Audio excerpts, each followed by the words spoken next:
When Reed Holloway saw a widow and her children eating scraps behind a frozen restaurant, he made a decision that would change 5 lives forever.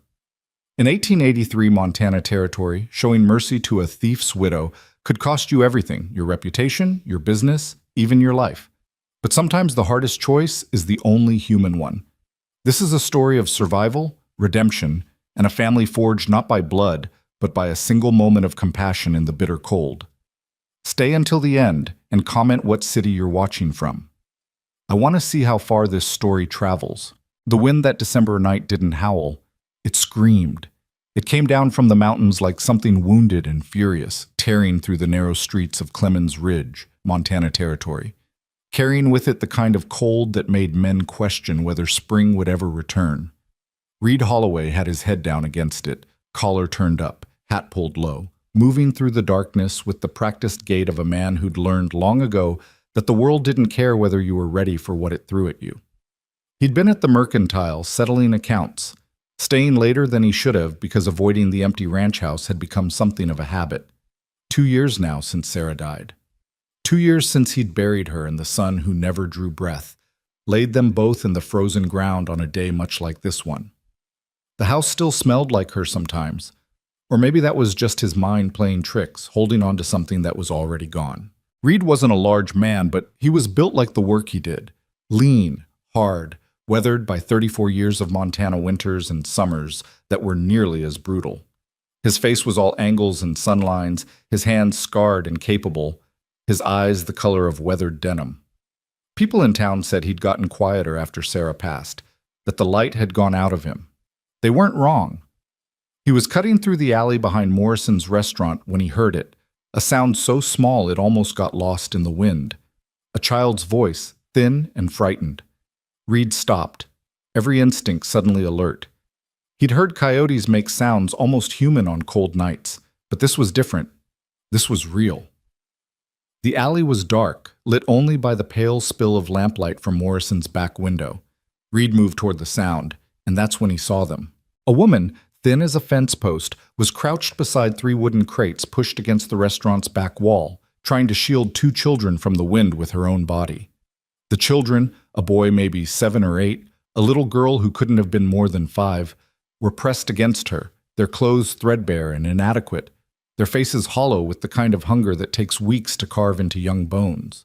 The woman was dividing something in her hands, breaking it into pieces with fingers that trembled from more than just cold. Biscuits, Reed realized. Hard, leftover biscuits, probably pulled from Morrison's trash. She was giving the larger pieces to the children, keeping almost nothing for herself. "Eat slow," she was telling them, her voice hoarse and gentle. "Make it last. That's all there is tonight." Reed felt something crack open in his chest, something that had been frozen solid for 2 years. The little girl looked up then, and her eyes caught the lamplight. They were huge in her thin face, dark and frightened and so tired. She clutched the biscuit in both hands like it was precious, like it was everything. "Mama," she whispered, "I'm still hungry." The woman's face, God, her face. She pulled the child closer, and Reed saw her fighting tears, fighting the complete helplessness of having nothing more to give. "I know, baby. I know. Just eat what you have. We'll find something tomorrow." But there wouldn't be anything tomorrow. Reed knew that sound in a parent's voice, the sound of someone lying to their child because the truth was too terrible to speak aloud. He'd heard his own mother use that same tone 30 years ago, before she died and left him and his sister Emma alone in a world that didn't care whether children starved or survived. The memory hit him like a physical blow. Emma, 8 years old, dividing a single potato between them. Emma, telling him to eat her share because he was smaller. Emma, dying that winter while he watched, helpless and small and useless. Reed stepped forward before he knew he was going to move. "Ma'am?"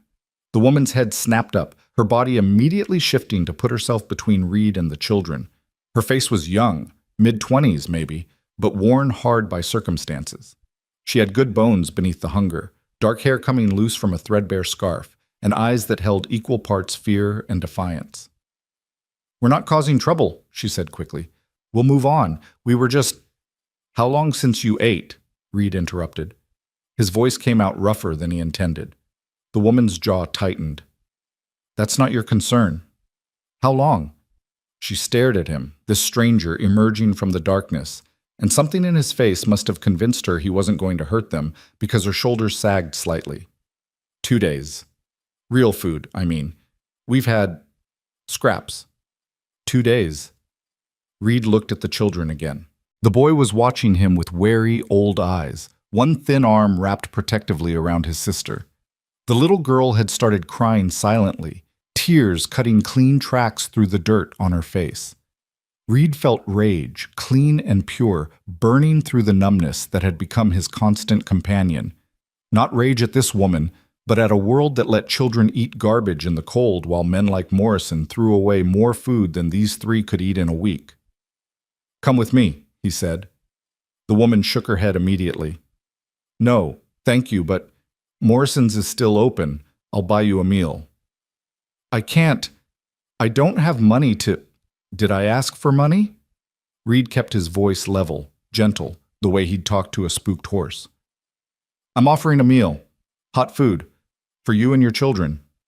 The woman looked at her children, then back at Reed, and he could see the war happening behind her eyes.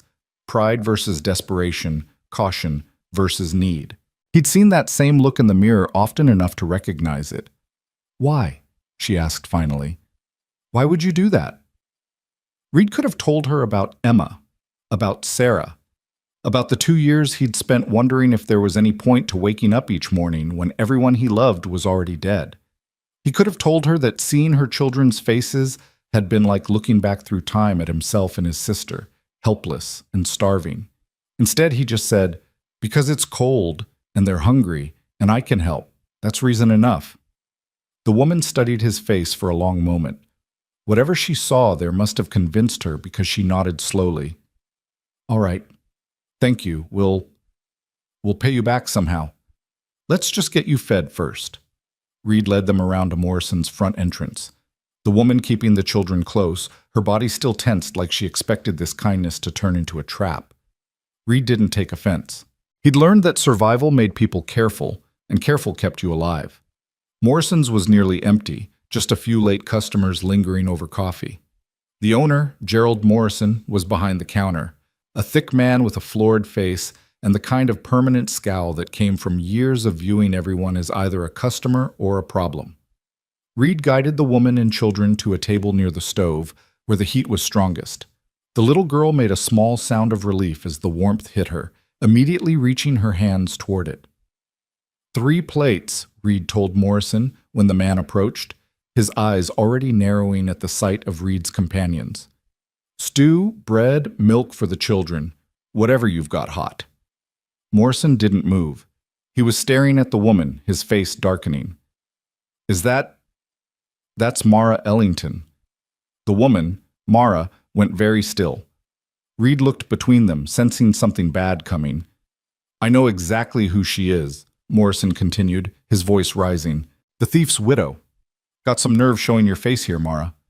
Mara's face had gone pale, but she lifted her chin. My husband wasn't a thief. That's not what the mine company said.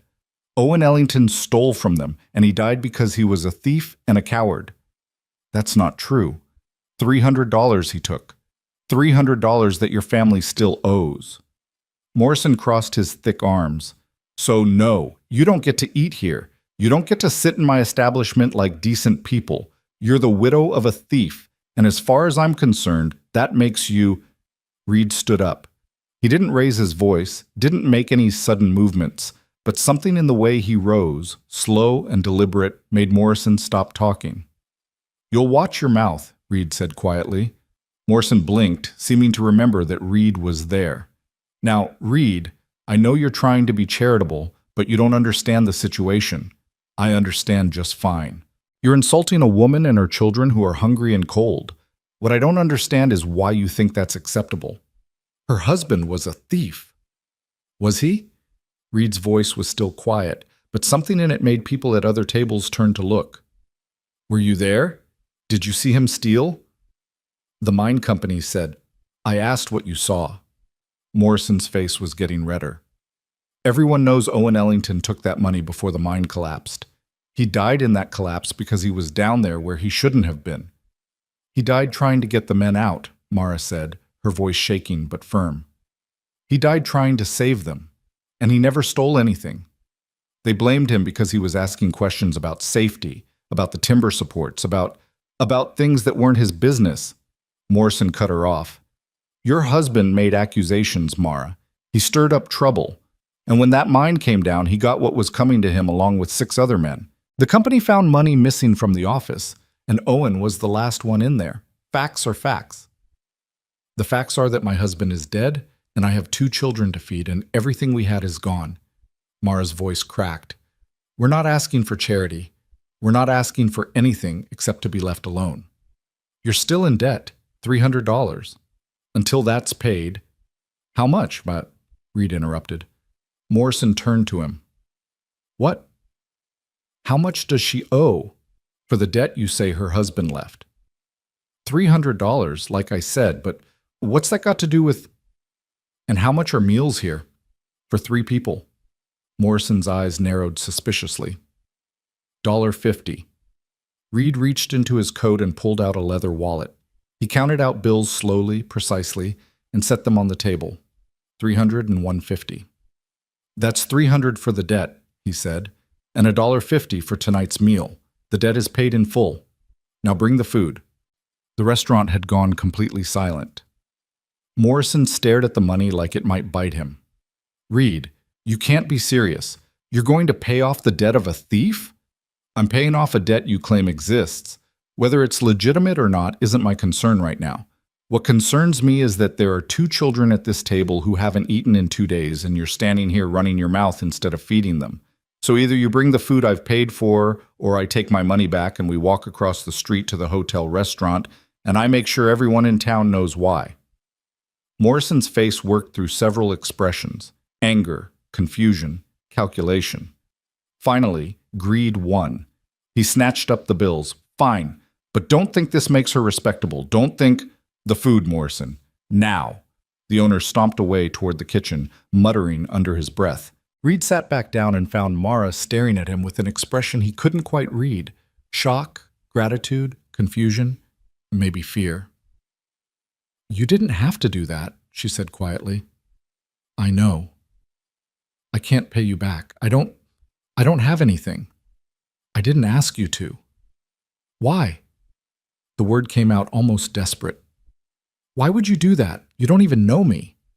Reed looked at her children. The boy, Caleb, was still watching him with those 2 old eyes, suspicious and wary. But the little girl, Junie, had relaxed slightly in the warmth of the restaurant, her thin shoulders dropping, her breathing evening out. Had a sister once, Reed said quietly. Emma. She died when she was 8. Starved to death the winter after our parents died. I watched it happen. Couldn't do anything about it. I was only 6. He paused, his throat tight. Been a long time since I thought I could do anything about anything, but I can do something about tonight. Mara's eyes had filled with tears. I'm sorry. About your sister. Me too. Morrison returned with 3 plates of stew, dropping them on the table with more force than necessary, along with a basket of bread and 2 cups of milk. He didn't say anything, just turned and walked away, his back stiff with anger. Reed pushed the plates toward Mara and the children. Eat. Caleb looked at his mother, waiting for permission. Mara nodded, and both children fell on the food like they were afraid it might disappear. It hurt to watch, the desperate way they ate, barely chewing, like they couldn't trust there would be more. Slow down, Mara said gently, though she was crying openly now. Slow down, babies. It's okay. Take your time. But they couldn't slow down. Their bodies knew starvation, knew scarcity, knew that food was never guaranteed. Reed turned away, giving them privacy in their hunger, and found himself looking out the window at the darkness and falling snow. Behind him, he heard Junie's small voice. Mama, is this real? Are we really eating? Yes, baby, yes. It's real. Reed closed his eyes against the burning in them. When he opened them again, he found Mara looking at him over her children's heads. She mouthed 2 words. Thank you. He nodded, not trusting himself to speak. They ate in silence, the children working through their meals with single-minded focus, while Mara ate more slowly, more carefully, like she was still rationing even now. Reed ordered them seconds, then thirds, until finally Caleb leaned back in his chair with a small sigh, looking almost dazed. "I'm full," he said, like he couldn't quite believe it. "Mama, I'm full." Mara put a hand on his head, smoothing back his hair with a tenderness that made Reed's chest ache. "Good. That's good, Caleb." Junie had fallen asleep in her chair, her head pillowed on her thin arms, her face finally relaxed. She looked younger asleep, more like the 5-year-old she should have been, less like the tiny survivor she'd been forced to become. "Where are you staying?" Reed asked quietly. Mara's face closed down immediately, defensive. "We have a place." "Mara?" She looked away. "In the old Miller barn, outside of town. It's dry, mostly. It's 10 degrees outside, colder with the wind. It's what we have." "Not anymore." She looked back at him sharply. "What?" Reed hadn't planned this, hadn't thought it through, but looking at these 3 people, this woman who'd been feeding her children garbage, these children who'd learned to be grateful for scraps, he heard Sarah's voice in his head as clearly as if she were sitting beside him. "You know what you have to do, Reed. You've always known." "You're coming home with me," he said. "You and the children, to my ranch." Mara shook her head immediately. "No, absolutely not. You're freezing to death in that barn. We're surviving. You're dying slowly. There's a difference. I can't just go home with a strange man. I have my children to think about. I can't." "You think I'd hurt them?" Reed kept his voice gentle, but he needed her to understand. "Mara, look at me. Really, look at me." She did, her dark eyes searching his face with desperate intensity, trying to find the lie, the trap, the danger. "I lost my wife 2 years ago," Reed continued. "She died having our son. Lost them both.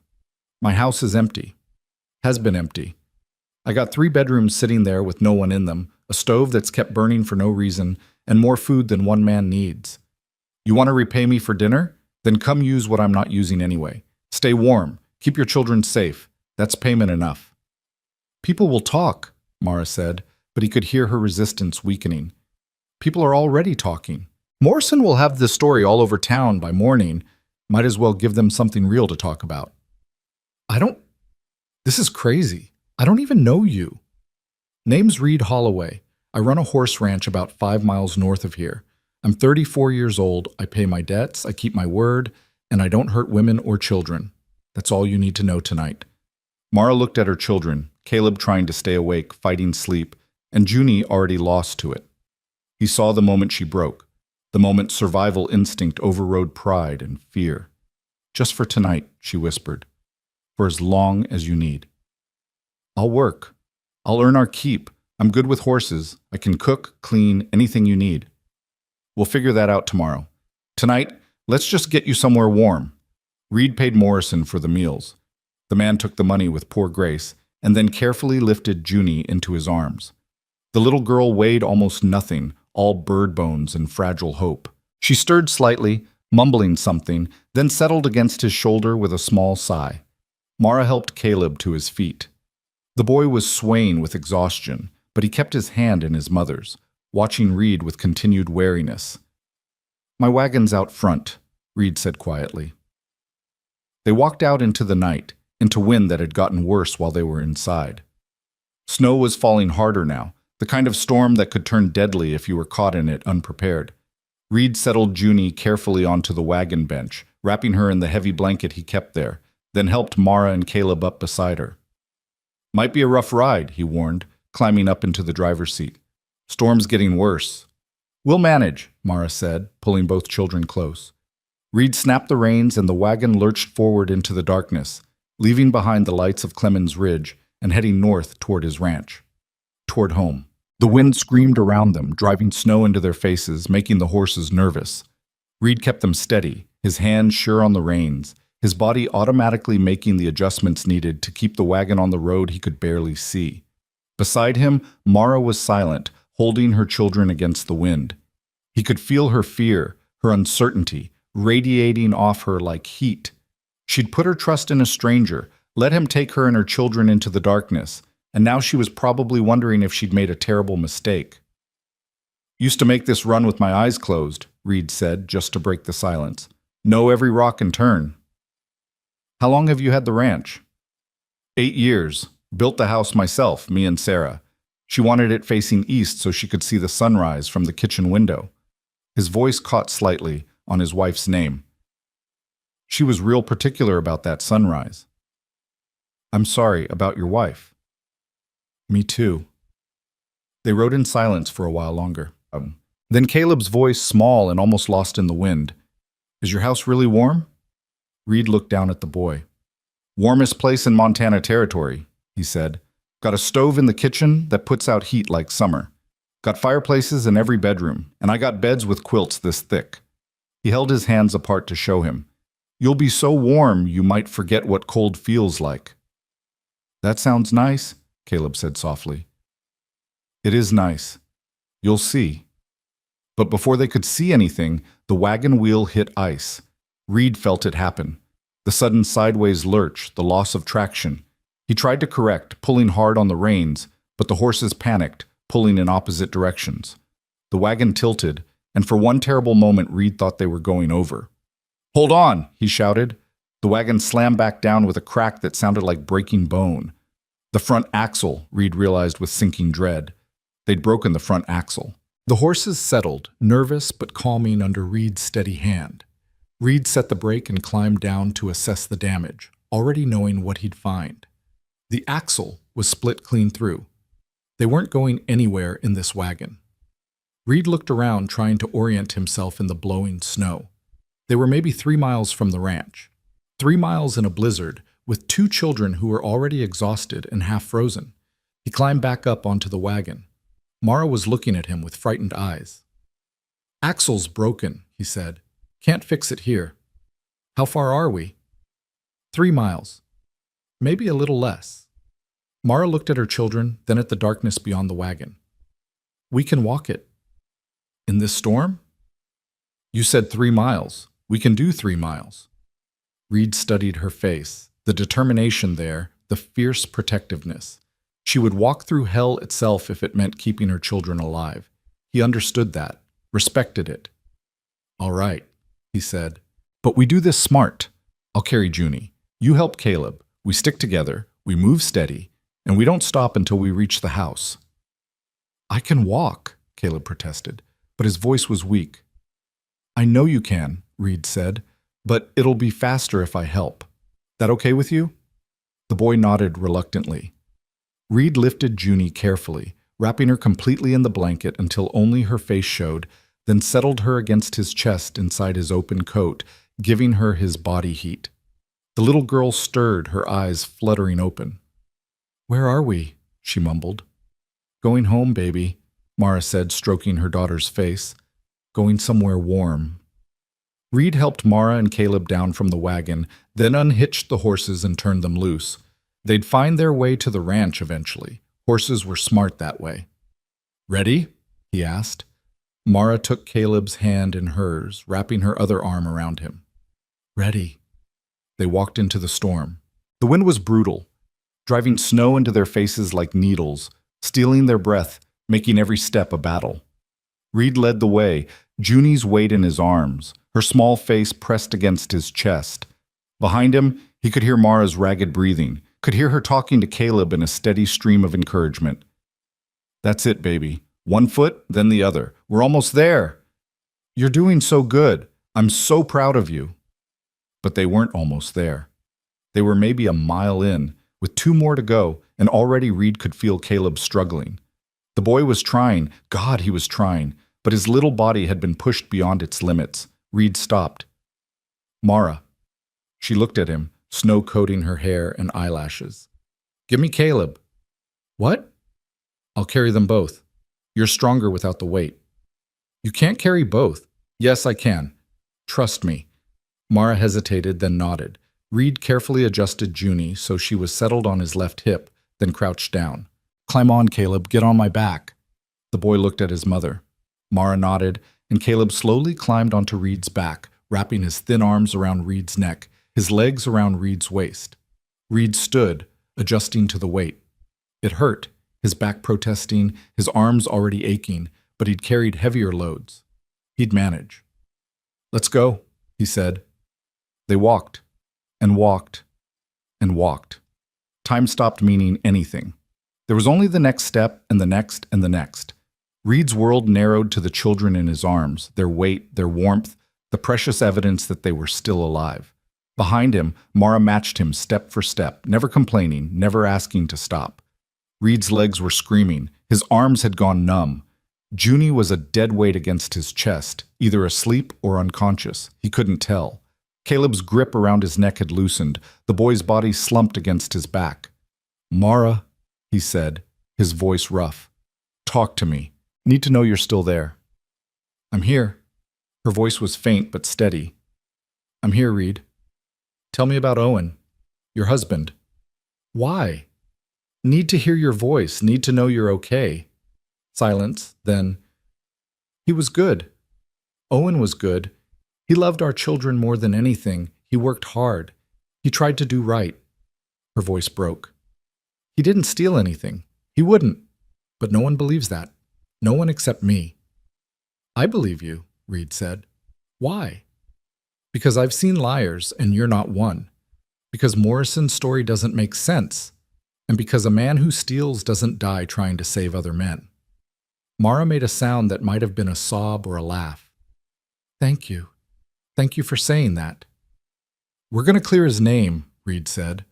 The words came out without planning, but once they were said, he knew they were true. "I don't know how yet, but we will. I promise you that." "You don't have to." "I know, but I'm going to anyway." They kept walking. Reed's vision was starting to blur. His legs were barely responding to his commands. But somewhere ahead, through the snow, he could see a light, small, distant, but there. The ranch, home. "Almost there," he gasped. "See the light? That's the house. Just a little farther." "I see it," Mara said.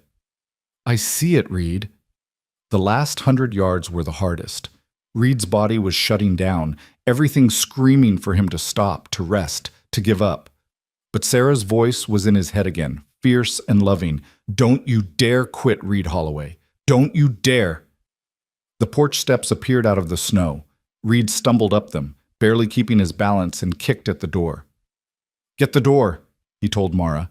Can't use my hands." Mara rushed past him, shoving the door open. Heat poured out, blessed and beautiful. Reed stumbled inside and fell to his knees, still holding the children. "Close the door," he managed. "Get it closed." Mara slammed the door behind them, shutting out the storm. The sudden silence was shocking. Reed's arms had finally given up.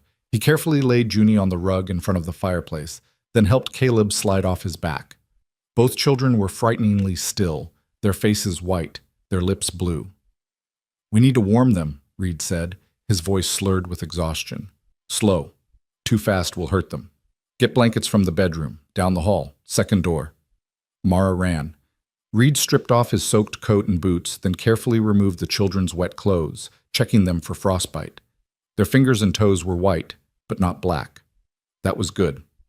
That meant they might be okay. Mara returned with blankets, and together they wrapped the children, holding them close to the fire but not too close, letting the heat reach them gradually.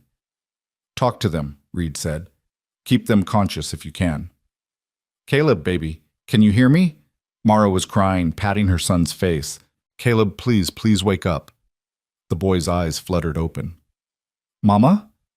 "Yes, baby, yes, I'm right here." Are we home?" Mara looked at Reed and he saw the question in her eyes. He nodded. "Yes," she told her son. "Yes, we're home." Reed built up the fire while Mara tended to the children, and slowly, gradually, color began to return to their faces. Junie woke crying, which Reed took as a good sign. It meant she could feel again, that her body was warming. "Hurts," the little girl sobbed. "Mama, it hurts." "I know, baby, I know. That means you're getting warm. That's good. That's what we want." It took an hour before Reed was confident the children were out of danger. By then, all 4 of them were huddled in front of the fire, wrapped in blankets, too exhausted to move. "Thank you," Mara whispered. Reed, thank you. You saved their lives. You saved them, Reed corrected. You kept them alive this long. I just helped with one night. That one night made all the difference. Reed looked at the children, now sleeping peacefully, their faces relaxed, their breathing even. He looked at Mara, this fierce woman who'd walked 3 miles through a blizzard for her babies, and he realized that for the first time in 2 years, his house didn't feel empty. The bedrooms are made up, he said quietly. Take the children to bed. Real beds. Sleep as long as you need. What about you? I'll keep the fire going, make sure everything stays warm. Mara reached out and touched his hand. Just briefly, just a moment of contact, but it was the first time anyone had touched him with kindness since Sarah died. Thank you, she said again, for everything. Reed watched as she carried her children down the hall to the bedrooms, heard the soft sounds of them settling in. Then he sat alone in front of the fire, listening to the storm rage outside. And for the first time in 2 years, he felt something that might have been peace. He'd saved 3 lives tonight, 3 lives that might save him in return. Outside, the storm continued. But inside, in Reed Holloway's house, 4 lost souls were finally warm. Reed woke to the sound of someone moving in his kitchen. For a moment, disoriented in the gray light of early morning, he thought it was Sarah. His heart lifted with that terrible hope that sometimes came in the space between sleep and waking, before memory crashed back down and reminded him she was gone. But the sounds continued, quiet, careful movements, the soft clink of metal on metal. Reed pushed himself up from the chair where he'd spent the night, his back protesting, and moved toward the kitchen doorway. Mara stood at the stove, stirring something in a pot. She'd changed into one of Sarah's old dresses that Reed had never been able to bring himself to give away. It was too big on her thin frame. The sleeves rolled up, the waist cinched with a piece of rope. Her dark hair was pulled back, still damp from washing, and in the morning light streaming through the window, Reed could see how young she actually was beneath the wear of hard living. She turned when she heard him, startled. I'm sorry, I didn't mean to wake you. I just thought I wanted to make breakfast, to thank you. I hope it's okay that It's fine, Reed said, his voice rough with sleep. You didn't have to. I wanted to. I needed to do something. I can't just... She gestured helplessly. I can't just take and give nothing back. Reed moved to the coffee pot, finding it already made and hot. He poured himself a cup, breathing in the steam. How are the children? Still sleeping. They were so exhausted. Mara turned back to the stove, stirring with more vigor than necessary. Junie had nightmares. She kept crying out in her sleep. I held her until she settled. That's normal, after what they went through. After what I put them through, you mean? Mara's voice was tight, bitter. I'm their mother. I'm supposed to protect them, and instead I had them eating garbage and sleeping in a barn. You kept them alive. That's what matters. Barely. She set down the spoon with a sharp click. Do you know what that feels like? To watch your children starve and know there's nothing you can do? To see them get thinner every day, to hear them cry from hunger and have nothing to give them? Reed set down his coffee cup. Yeah, I do know. Mara looked at him, saw the truth in his face, and her anger deflated. Your sister. Emma. She was 8 when she died. I was 6.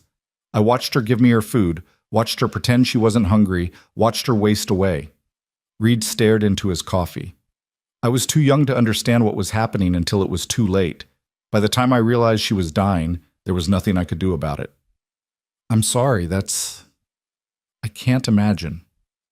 Hope you never have to. Reed met her eyes. But Mara, you did better than my mother did. You kept fighting. You didn't give up. Your children are alive because of you. Mara's eyes filled with tears. She turned away quickly, wiping at her face with her sleeve. The oatmeal's almost ready. There's eggs too if you want them. Reed recognized the deflection for what it was. She'd exposed enough vulnerability for one morning. Oatmeal's good. Thank you. They ate in silence, Mara picking at her food like she still couldn't quite believe it was real and permanent. Reed watched her out of the corner of his eye, seeing the way she kept glancing toward the hallway, listening for her children. They're safe, he said quietly. You can relax. I don't know how anymore. Mara set down her spoon. It's been over a year since Owen died. A year of running, hiding, trying to survive. Every time I think we've found a place to rest, something happens. Someone recognizes us, or the debt collectors find us, or... She shook her head. I keep waiting for the other shoe to drop. For someone to come take them away, or for you to change your mind, or for something to go wrong. Nothing's going wrong today. Today you're safe. But tomorrow? Reed didn't have an answer for that. He wanted to promise her that tomorrow would be safe too, and the day after that, and all the days to come. But he'd learned the hard way that the world didn't care about promises. Before he could respond, they heard small footsteps in the hallway. Caleb appeared, dressed in his too-thin clothes from yesterday, his hair sticking up in all directions. He stopped when he saw Reed, his body tensing. "Morning," Reed said easily. "Sleep okay?" The boy nodded, not speaking, his eyes wary. "Are you hungry?" Mara asked, moving to her son. "There's oatmeal and eggs." "Where's Junie?" "Still sleeping. Let her rest a while longer." Mara guided Caleb to a chair, setting a bowl in front of him. "Eat, baby." Caleb ate mechanically, his eyes never leaving Reed. Reed understood. The boy was protecting his mother, watching for threats. At 7 years old, he'd already learned that kindness could be a trap. "You like horses?" Reed asked. Caleb paused, spoon halfway to his mouth. "I guess. Got about 20 of them out in the barn. Need to feed them this morning. Check on them after last night's storm. Could use some help if you're interested." The boy looked at his mother. Mara gave a small nod. "Okay," Caleb said quietly. They finished breakfast in silence. Mara cleaned up while Reed put on his coat and boots, and then Caleb bundled up in his inadequate jacket and followed Reed outside. The storm had passed, leaving behind a world transformed by snow. It lay thick and pristine across the ranch, glittering in the morning sun, beautiful and deadly. Reed's wagon sat abandoned where they'd left it, already half buried. He'd have to dig it out later, get it repaired. The barn was warm, the horses nickering and greeting when Reed opened the door. Caleb stopped just inside, his eyes going wide. "There's so many," he breathed. 23, actually, plus 2 mules and a donkey. Reed grabbed a bucket and began measuring out grain. "I breed them, train them, sell them. Best horses in 3 territories, or so people tell me." Caleb moved slowly down the aisle, looking at each horse with something like wonder.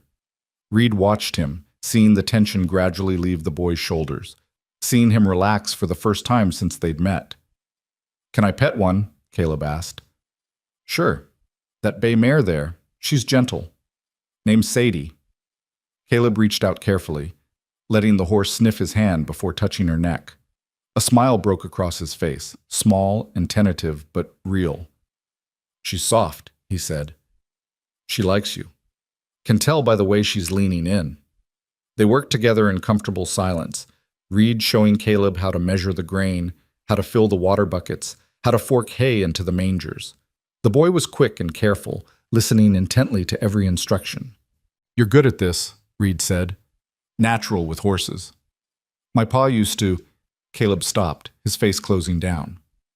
"Before." Reed didn't push. He just handed Caleb another bucket and kept working. "Did he really steal?" Caleb asked suddenly. "My pa. Did he steal money like they said?" Reed set down his bucket and crouched so he was at eye level with the boy. "What do you think? You knew your father. Was he a thief?" "No." The word was fierce, certain. "Pa was good. He wouldn't steal. He said lying and stealing were wrong, that a man's word was all he had." Caleb's eyes were bright with unshed tears. "But everyone says he did. Even Mama gets scared when people talk about it. So maybe they're right and I'm wrong. Or maybe they're wrong and you're right. But everyone says everyone can be wrong," Reed interrupted gently. "Happens all the time. People believe what's easy to believe, what fits with what they already think. Your father asked questions about the mine, about safety. That made him inconvenient. So when the mine collapsed and money went missing, he made a real convenient scapegoat." "What's a scapegoat?" "Someone you blame for things they didn't do because it's easier than finding the person who really did them." Caleb thought about this, his young face serious. "So you think my pa didn't steal?" I think your pa died trying to save men's lives. I think that's what matters. The boy's face crumpled. I miss him. I know, that's okay. Missing someone means they mattered, means they were worth missing. Caleb nodded, wiping his eyes with his sleeve. They finished the feeding in silence, but it was a different silence now, less wary, more comfortable. When they returned to the house, they found Junie awake, sitting at the kitchen table with Mara. The little girl was wearing one of Sarah's old nightgowns, the hem dragging on the floor, and she was eating oatmeal like it might disappear. "Slow down, baby," Mara said gently. "You'll make yourself sick." Junie looked up when Reed entered, her dark eyes huge in her thin face. "Is this really your house?" "It is." "And we can really stay?" "You can really stay." She considered this. Her spoon paused in midair. "Forever?" Reed glanced at Mara, saw the fear and hope warring in her expression. "For as long as you need," he said carefully. "No one's going to make you leave." "Okay." Junie went back to her oatmeal, apparently satisfied. Children were like that, Reed remembered, able to accept new realities faster than adults, able to adapt and survive. The rest of that first day was quiet, almost peaceful. Mara insisted on cleaning the house, despite Reed's protest that it didn't need cleaning. The children explored cautiously, staying close together, touching everything with wonder. The real beds, the thick quilts, the books on shelves, the dishes in cupboards. Everything was new to them, or at least felt new after so long without. Reed spent the day doing his usual work, checking on the horses, fixing fence posts, repairing the wagon axle. But he found himself constantly aware of the sounds from the house, voices, footsteps, life. After 2 years of silence, it was strange and unsettling and somehow right. That evening, as Reed was finishing up in the barn, Mara appeared in the doorway. She'd changed into another of Sarah's dresses, and she'd pinned up her hair. She looked less like a desperate widow and more like the young woman she should have been. "Dinner's ready," she said. "If you're hungry." "I'm hungry." They walked back to the house together, not talking, but the silence was comfortable. Inside, the kitchen was warm and smelled like stew and fresh bread. The children were already at the table, clean and dressed in improvised clothing, more of Sarah's old things, altered to fit as best as Mara could manage. They ate together, and for the first time, Reed didn't feel like he was sitting at his own table alone. The children were still quiet, still careful, but Junie smiled at him once, and Caleb actually asked a question about the horses. After dinner, while Mara cleaned up, Reed found himself telling the children about the ranch, about the horses and the work and the seasons. He hadn't talked this much in 2 years, hadn't had any reason to, but the children listened with rapt attention, especially when he told them about the foals that would be born in spring. "Can we see them?" Junie asked. "When they're born?" "If you're still here, sure." "We'll be here," Junie said with a child's certainty. "We live here now." Reed didn't correct her, even though he knew it wasn't that simple. Nothing ever was. That night, after the children were in bed, Reed and Mara sat by the fire. She was mending one of Caleb's shirts, her fingers quick and practiced despite the poor light. "They're getting comfortable," she said quietly. "Too comfortable, maybe. They're starting to think this is permanent." "Would that be so bad?" Mara's hand stilled. "Reed, we can't stay here forever. This isn't our home. You've been incredibly kind, but where else are you going to go?" The question hung in the air between them. "I don't know," Mara admitted finally. "But I can't just stay here living off your charity, taking advantage. You're not taking advantage. You've cooked 3 meals today, cleaned my entire house, and I watched you mending clothes by firelight. That's not charity. That's earning your keep. It's not enough." "Mara." Reed waited until she looked at him. "I'm not asking you to stay forever. I'm not asking you for anything except to let your children be warm and fed and safe. Can you do that? Can you let them have this for a while?" Mara's eyes filled with tears. "I'm scared. I'm scared that if they get used to this, it'll hurt worse when we have to leave." "Then don't leave. It's not that simple." "Why not?" "Because," Mara set down her mending, her hands shaking. "Because people talk, Reed. Because you're a single man and I'm a widow, and if I stay here, people will say things. They'll say I'm your... My what? My housekeeper? Because that's what you are." "You know that's not what they'll say." Reed did know. He'd already thought about it, about what Morrison would tell people, about what the gossips in town would make of Reed Holloway taking in the thief's widow. He didn't care.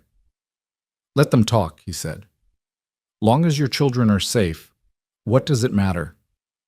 It matters because talk can turn into action. It matters because people already think my husband was a thief. If they start thinking She couldn't finish the sentence. Then we make them think something else. How? Reed hadn't thought that far ahead, but once he said it, the idea crystallized. We find out what really happened at that mine. We prove your husband didn't steal anything. We clear his name. Mara stared at him. That's impossible. The mine company said the mine company lied, or someone there lied. Either way, there's truth somewhere, and we're going to find it. Why would you do that? Why would you risk? Because it's right. Because your kids deserve to know their father wasn't a thief. Because you deserve to stop running. Reed leaned forward. And because if we prove Owen didn't steal, then that debt Morrison claimed you owed, that disappears too. You're free. Reed, you can't fix this. It's too big. Maybe, but I can try. They sat in silence, the fire crackling between them. Finally, Mara spoke, her voice barely a whisper. Why are you being so kind to us? Reed looked into the fire, seeing Sarah's face in the flames, hearing Emma's voice in the wind outside. Because nobody was kind to my sister when she needed it.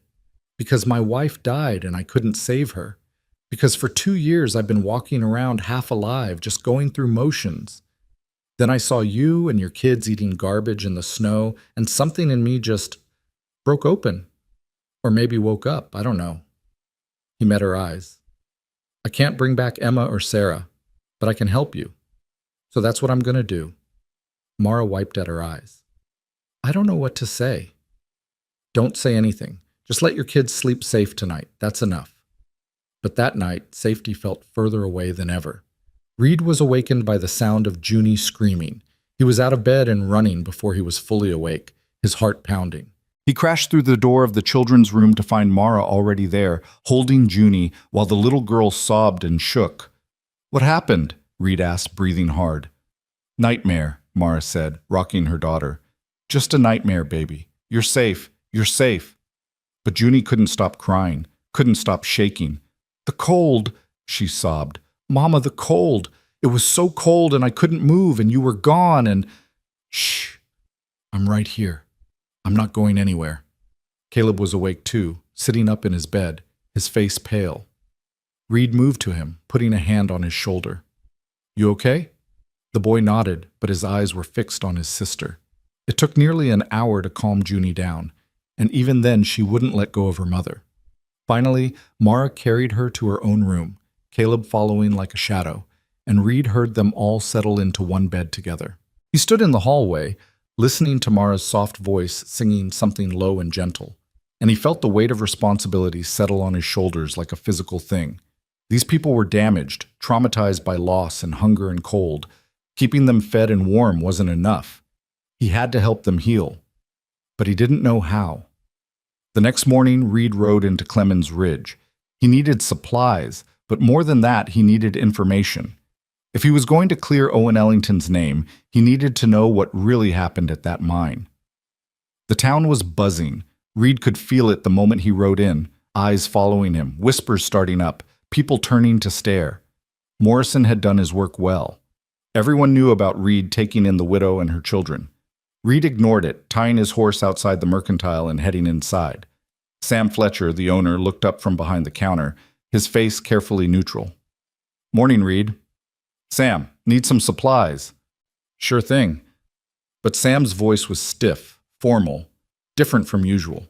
Reed began gathering what he needed: flour, sugar, coffee, dried beans, fabric for making the children proper clothes. As he worked, he felt eyes on him. 2 women at the fabric counter were whispering, their voices just loud enough to be heard. Heard he's got her living there. The Ellington woman. Scandalous. A widow and a widower under one roof? And those children, children of a thief. Reed's hands tightened on the bag of flour he was holding. He set it down carefully and turned to face the women. Beg your pardon, he said quietly, but you're talking about guests in my home. I'd appreciate if you'd show them respect." The women's faces flushed red. "We didn't mean—" "You did mean, but you're wrong. Owen Ellington wasn't a thief, and his widow and children deserve better than your gossip." "The mine company said—" "The mine company lied." Reed's voice was hard now, cutting. "Owen Ellington died trying to save men's lives. If you can't speak about him with respect, then don't speak about him at all." He turned back to his supplies, his heart pounding. Behind him, he heard the women leave in a huff. Sam was staring at him. "You're making enemies, Reed," Sam said quietly. "Don't care. The mine company's powerful. If you start asking questions, then I'll ask questions. Sam, you knew Owen. Was he a thief?" Sam was quiet for a long moment. "No," he said finally. "No, Owen was good people. But Reed, the evidence—" "What evidence? $300 missing and Owen was the last one in the office? That's not evidence, that's convenience. You can't prove—" "Not yet, but I'm going to." Reed met Sam's eyes. "I need to know about the mine collapse. What really happened?" Sam glanced toward the door, making sure they were alone. "Reed, let it go. Owen's dead. Mara and the kids need to move on. They can't move on while everyone thinks her husband was a thief. Help me, Sam, please." Sam sighed, rubbing his face. "All right, but not here. Come by my house tonight after dark. I'll tell you what I know." That night, after the children were asleep, Reed rode back to town. Sam's house was on the edge of Clemens Ridge, a small cabin with a light burning in the window. Sam let him in quickly, checking to make sure no one had seen. "This is crazy," Sam said, pouring them both whiskey. "You know that, right?" "Yeah." "Tell me about the mine." Sam sat down heavily. "The Paradise Mine. Been operating for 5 years. Good silver vein, or so they said. Owen worked there for 3 years, started as a mucker, worked his way up to shift supervisor. He was smart, good with numbers, good with men. And about 6 months before the collapse, he started asking questions.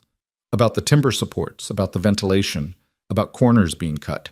He went to the foremen, then to the mine superintendent, then to the company managers. Nobody wanted to hear it. Why not? Because fixing those problems would cost money and shut down production. The mine company was already in debt, needed to pull out as much silver as possible as fast as possible. Safety was inconvenient. Reed felt cold fury building in his chest. So they ignored him. Worse, they started making his life difficult, cutting his hours, giving him the worst shifts, spreading rumors that he was a troublemaker. Owen knew he was being pushed out, but he wouldn't back down. He kept saying someone was going to die if they didn't fix the supports. And then the mine collapsed. Sam nodded. February 3rd, 1882, middle of the day shift. 37 men underground.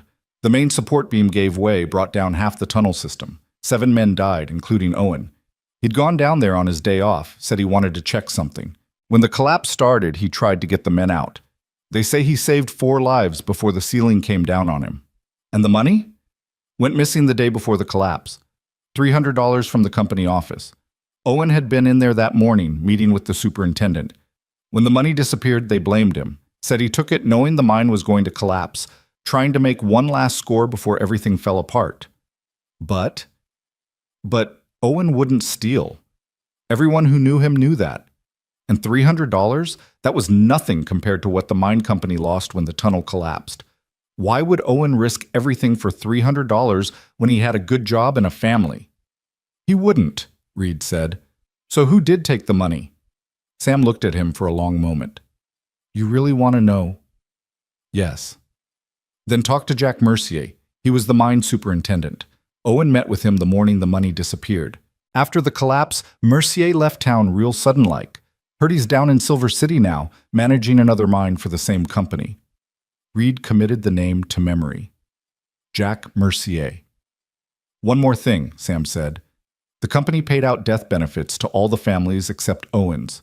Said since he was a thief, his family forfeited the benefit. $200 that would have kept Mara and the kids fed for months. Reed stood. Thank you, Sam. Reed, be careful. The mine company's got reach. They don't like people asking questions. Don't care what they like. Reed rode home through the darkness, his mind working. Jack Mercier. The superintendent who'd met with Owen the morning the money disappeared, who'd left town right after the collapse. That was no coincidence. When he got back to the ranch, Mara was waiting up for him, sitting by the fire. "You went to town," she said. It wasn't a question. "Yeah." "To ask about Owen." Reed sat down across from her. "I talked to Sam Fletcher. He told me about Jack Mercier." Mara's face went pale. "Mercier? You know him?" "He's the one who accused Owen, who said he'd seen Owen acting suspicious, going through the office. After the collapse, Mercier told everyone Owen had stolen the money and deserved what he got." Mara's hands were shaking. "Owen hated him, said Mercier was corrupt, was cutting corners to line his own pockets. They had terrible arguments about the safety issues. Mercier left town after the collapse. Sam says he's in Silver City now." "So? What does that prove?" "Maybe nothing. Maybe everything. But I'm going to find out." Mara stood abruptly. "No, Reed, no. You can't go chasing after Mercier. He's dangerous, and the mine company will... Will what? I'm not afraid of the mine company. You should be. They have power, Reed. They have money and influence, and they'll destroy you if you get in their way. They destroyed Owen. Then I'll be more careful than Owen was. This isn't your fight." "Yes, it is." Reed stood too, facing her. "It became my fight the moment I brought you and your children home. It became my fight the moment I decided your husband's name matters. So I'm going to Silver City, I'm going to find Mercier, and I'm going to get the truth. And if the truth gets you killed, what then? What happens to your ranch, your horses, everything you've built? Then it happens. But I'm not going to stand by and let a good man's name stay buried under lies." Mara was crying now, furious and frightened. "Why? Why does it matter so much to you?" "Because I couldn't save my sister. Because I couldn't save my wife. Because I've spent 2 years drowning in guilt and grief and feeling like there was no point to anything anymore." Reed's voice broke. "But maybe, just maybe, I can save your family. I can give your children back their father's honor. I can give you back your life. So that's what I'm going to do, Mara, whether you like it or not." They stood staring at each other, both breathing hard, the fire crackling between them. Finally, Mara wiped her eyes. "When do you leave?" she asked quietly. 3 days. Soon as I get everything arranged here. I'm coming with you." "No. You're staying with the children. Reed, Mara, they need you here. They need to feel safe, to know you're not going to disappear. I'll be back in a week. Less, if I can manage it." She wanted to argue. He could see it in her face, but she knew he was right. "Be careful," she whispered. "Please. We've lost enough already." Reed nodded, not trusting himself to speak. He left for Silver City 3 days later with enough supplies for a week and a determination that bordered on reckless. Mara and the children stood on the porch watching him go, and Reed felt the weight of their trust like a physical thing. He couldn't fail them. He wouldn't. Silver City sprawled across the valley like a wound that wouldn't heal, all raw wood and mud streets and the constant thunder of stamp mills crushing ore. Reed rode in on the 4th day, his body aching from hard travel, his mind sharp with purpose. The town was twice the size of Clemens Ridge, full of miners and merchants, and the kind of desperate energy that came from men chasing silver dreams that rarely came true. Finding Jack Mercier took less time than Reed expected. The man had an office in the mine company building on the main street, his name painted on the door in fresh gilt letters. Reed stood outside for a moment, studying the building, noting the armed guards at the entrance, the expensive glass windows, the signs of wealth built on the backs of men who worked underground for wages that barely kept them alive. He walked in like he belonged there. The clerk at the front desk looked up, his expression shifting from bored to suspicious in an instant. "Help you?" "Need to see Jack Mercier." "Mr. Mercier doesn't see people without an appointment." Reed pulled out a silver dollar and set it on the desk. "Make an exception." The clerk eyed the coin, then Reed's face, calculating. "What's this about?" "Business from Paradise Mine, Clemens Ridge." The man's expression changed, became wary. "Wait here." Reed waited, studying the office. Everything was new, expensive, maintained. Whatever Mercier was doing here, he was doing it well. too well for a man who'd left his last position under a cloud of controversy. The clerk returned. Mr. Mercier will see you, but you got 10 minutes and you leave any weapons at the desk. Reed unbuckled his gun belt and handed it over, following the clerk down a hallway to a heavy oak door. The clerk knocked once, then opened it. Jack Mercier sat behind a massive desk, a man in his 40s with slicked back hair and the kind of soft hands that never touched a shovel. He looked up when Reed entered, his expression carefully neutral. "You wanted to see me about Paradise Mine," Mercier said. His voice was smooth, practiced. "I don't work there anymore." "I know, you left right after the collapse." Mercier's eyes narrowed slightly. "I left because I was offered a better position here. The collapse was a tragedy, but these things happen in mining. What's your interest in it?" "Owen Ellington." The name hung in the air between them. Mercier's face hardened. "The thief." "What about him?" "He wasn't a thief. The evidence said otherwise." "What evidence?" $300 missing and Owen being in the office that morning. That's not evidence, that's convenience. Reed moved closer to the desk. "You accused a dead man of theft to cover your own corruption." Mercier stood slowly, his face flushing red. "You need to leave. Now." "Owen knew you were cutting corners on safety. He documented it, complained about it, threatened to go to the territorial authorities. So you framed him for theft, and when the mine collapsed, you let a dead man take the blame for your failures. You can't prove any of that." "Not yet, but I will." Mercier smiled, but it didn't reach his eyes. "You're wasting your time. Owen Ellington was a troublemaker who stole company money. The mine company investigated thoroughly and found him guilty. His widow and children are living off charity because he destroyed their reputation. That's the truth, Mr. Holloway, and nothing you do will change it." Reed felt cold rage settle in his chest.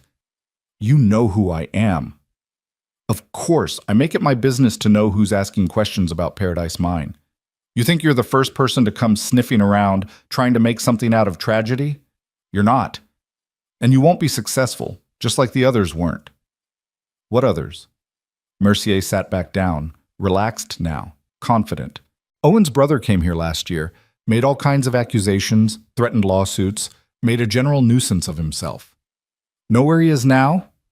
Reed's stomach dropped. "Where?" "Left town suddenly. Heard he moved to California or Oregon or somewhere far away where he learned to mind his own business." Mercier's smile widened. "Smart man, eventually." The threat was clear. Reed didn't react to it, just stood there studying Mercier's face, memorizing every detail. "You're wrong about one thing," Reed said quietly. "I'm not like the others. I'm not going anywhere until I prove what you did. Then you're going to have a very long, very unpleasant stay in Silver City." Mercier gestured to the door. "We're done here. And Mr. Holloway, if I were you, I'd worry less about dead men's reputations and more about keeping that widow and her children safe. Accidents happen, especially to people who don't know when to quit." Reed moved before he thought about it, his hand slamming down on Mercier's desk hard enough to make the man jump. "You threaten them again," Reed said, his voice deadly quiet. "And I'll kill you. I don't care about your company, your guards, or your money. You touch those children. You even think about touching them, and I will end you. Are we clear?" Mercier had gone pale, but he recovered quickly. "That's a threat against my life. I have witnesses." "No, that's a promise. Remember the difference." Reed turned and walked out, collecting his gun belt from the wide-eyed clerk. His hands were shaking with rage as he buckled it back on. He'd learned nothing useful, except that Mercier was guilty as hell and dangerous enough to threaten a widow and her children. Reed needed help, real help. Someone who understood how to fight the mine company legally, who had the resources and knowledge to dig up evidence that would stick. He needed a lawyer. He found one that evening in a saloon on the edge of town. Thomas Brennan was drinking alone at a corner table, a man in his 50s with graying hair and the tired eyes of someone who'd seen too much of the world's ugliness. Reed had gotten his name from the hotel clerk, who'd said Brennan was the only honest lawyer in Silver City, which made him either very brave or very stupid. "Mr. Brennan?" The man looked up. "Depends on who's asking." "Reed Holloway, I need legal help with a mine company case." Brennan laughed, a bitter sound. Then you came to the wrong lawyer. I don't take mine company cases anymore. Why not? Because I like being alive. Brennan gestured to the empty chair. But sit down anyway. I'm curious what kind of fool walks into Silver City asking questions about mine companies. Reed sat, ordered whiskey for both of them, and told Brennan the story. Owen Ellington, the Paradise Mine collapse, the missing money, Mercier's threats. Brennan listened without interrupting, his expression growing darker with each detail. You're right about one thing, Brennan said when Reed finished. Owen was framed. I'd bet my practice on it. Can you prove it? Maybe, but it'll be dangerous and expensive and might get us both killed. I'll pay whatever it costs. Brennan studied him. Why? Why risk everything for a dead man's reputation? Reed thought about Mara's face when she talked about Owen, about Caleb's fierce defense of his father, about little Junie asking if they were really home. Because his family deserves the truth, Reed said simply. Brennan was quiet for a long moment, then he nodded. All right, I'll help you. But we do this carefully, legally, by the book. No more confronting Mercier directly, no more threats. We gather evidence, build a case, and take it to the territorial court. How long will that take? Months? Maybe a year. I don't have a year. The longer Mara and her children live under that cloud, the worse it gets. Then we'll work fast. Brennan pulled out a notebook. First thing we need is the original mine company records, safety reports, financial documents, everything Owen filed before the collapse. They'll have copies at the territorial office in Helena. Can you get them? I can. I still have contacts from when I worked for the territory. Brennan wrote something down. Second, we need witnesses, miners who worked with Owen, who heard him complain about safety issues, who can testify that he was trying to save lives, not steal money. How do we find them? Most of the survivors from Paradise Mine are scattered now, working other mines, other towns, but I can track them down. Brennan looked up. This is going to cost money, Reed. Legal fees, travel expenses, witness payments. You prepared for that? Reed thought about his savings, built up over 8 years of careful ranching. I'm prepared. Then let's get started. Reed stayed in Silver City for 3 more days while Brennan began the investigation. They started with the county records office, digging through files from the mine collapse. What they found was damning in its absence. All of Owen's safety reports had been removed from the file. Every complaint, every warning, every documented concern was simply gone. Someone cleaned this file, Brennan said, his voice tight with anger. Removed anything that would make the mine company look negligent. Mercier? Probably, or someone working for him. Brennan made notes. But here's the thing about records. They leave traces. Owen would have kept his own copies. Where would his personal effects be? Reed felt something sink in his chest. Mara would have them, if they survived. Then that's where we start next. But before Reed could leave Silver City, trouble found him. He was walking back to his hotel on the 3rd night when 3 men stepped out of an alley. They were big, rough-looking, the kind of men who got paid to solve problems with violence. Reed Holloway, the largest one asked. Reed's hand moved to his gun. Who's asking? Message from Mr. Mercier. Stop asking questions about Paradise Mine. Stop bothering people. Go home and forget about Owen Ellington. And if I don't? The man smiled, showing broken teeth. Then we make sure you can't ask any more questions. Permanent-like. Reed's mind raced, calculating odds. 3 against 1, in a dark street with no witnesses. He could try to fight, but the smart move was to talk his way out. Tell Mercier I got his message, Reed said carefully. I'll think about it. Thinking time's over. We need your answer now. My answer is no. The men moved fast, but Reed was faster. He'd grown up fighting, learned to survive on the streets after Emma died, and he hadn't forgotten those lessons. He drew his gun as he moved, firing once into the ground between them. The shot echoed like thunder in the narrow street. The men froze. Next one goes center mass, Reed said, his voice steady despite his racing heart. Your choice. The leader's hand was on his own gun. You can't shoot all 3 of us. No, but I'll get you first. That a trade you're willing to make? The moment stretched out, taut and dangerous. Then voices sounded from the main street, people responding to the gunshot. The leader's eyes flicked toward the sound, calculating. "This ain't over," he said. "Yes, it is. Tell Mercier if he sends anyone after me again, I'll go straight to the territorial marshal. Tell him I got a lawyer now, got documentation, got witnesses. Tell him if anything happens to me, everything I know goes straight to the authorities. He touches me, he touches the widow Ellington or her children, and his whole operation comes down. Make sure he understands that." The men backed away, disappearing into the darkness. Reed kept his gun drawn until they were gone, then holstered it with shaking hands. His bluff had worked, but it had been close. Too close. He packed that night and left before dawn, riding hard for home. He'd been gone 6 days, and every mile that separated him from Mara and the children felt like a weight pressing on his chest. Mercier's threat echoed in his mind.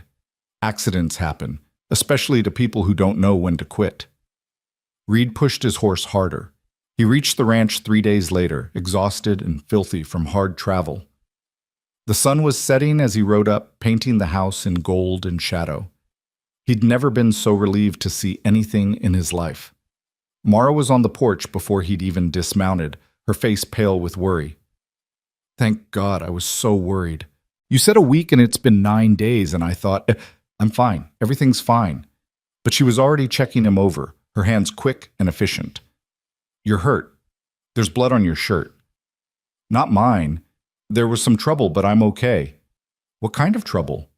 Reed climbed down from his horse, feeling every mile in his bones. "The kind that means we were right. Mercier's guilty, and he knows we're coming for him." The children came running out then, Caleb cautious but clearly relieved, Junie launching herself at Reed with complete trust. He caught her, lifting her up despite his exhaustion. "You came back," she said, her arms tight around his neck. "Of course I came back. I promised, didn't I?" Some people break promises. Reed met Mara's eyes over her daughter's head and saw the truth there. Owen had promised to come home too, and he never did. "I don't break promises," Reed said firmly. "Remember that, Junie." That night, after the children were in bed, Reed told Mara everything. About Mercier, about Brennan, about the missing records and the men in the alley. She listened without interrupting, her face growing paler with each detail. "We're in danger," she said when he finished. "All of us. Not if we're smart. Brennan's working on getting the territorial records. Once we have those, once we can prove the mine company was negligent and Owen was right about the safety concerns, Mercier loses. He can't threaten us if the truth is already public." "How long?" "Brennan thinks maybe 3 weeks to get the documents. Then we file with the territorial court, and 3 weeks. Mara stood abruptly, pacing. "Reed, anything could happen in 3 weeks. Mercier could send more men. He could hurt the children. He won't. I made sure he knows that if anything happens to us, everything goes to the marshal. He's got too much to lose to risk it." "You don't know that." "You're right. I don't." Reed stood too, catching her hands. "But we're not running, Mara. We're not hiding. We're going to see this through." She pulled her hands away, her eyes blazing. "You had no right to put my children in danger for this." "I had every right. You're living in my house, under my protection. That means I decide what risks we take. They're my children. And they deserve to know their father wasn't a thief." Reed's voice rose despite himself. "They deserve to grow up without that shame following them. You think I don't know what it's like to carry that kind of burden? My mother died of shame as much as hunger. My sister died because no one would help a beggar woman's children. I won't let that happen to Caleb and Junie. I won't." Mara was crying now, furious and frightened. "What if you get them killed?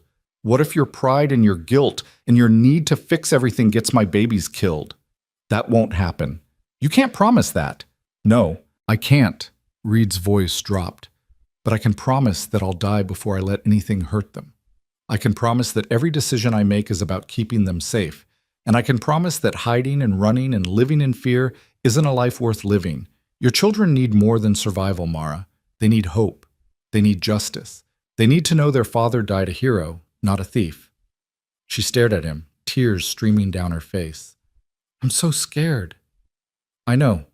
Me too." Mara collapsed into a chair, her head in her hands. Reed knelt beside her, not touching, just being present.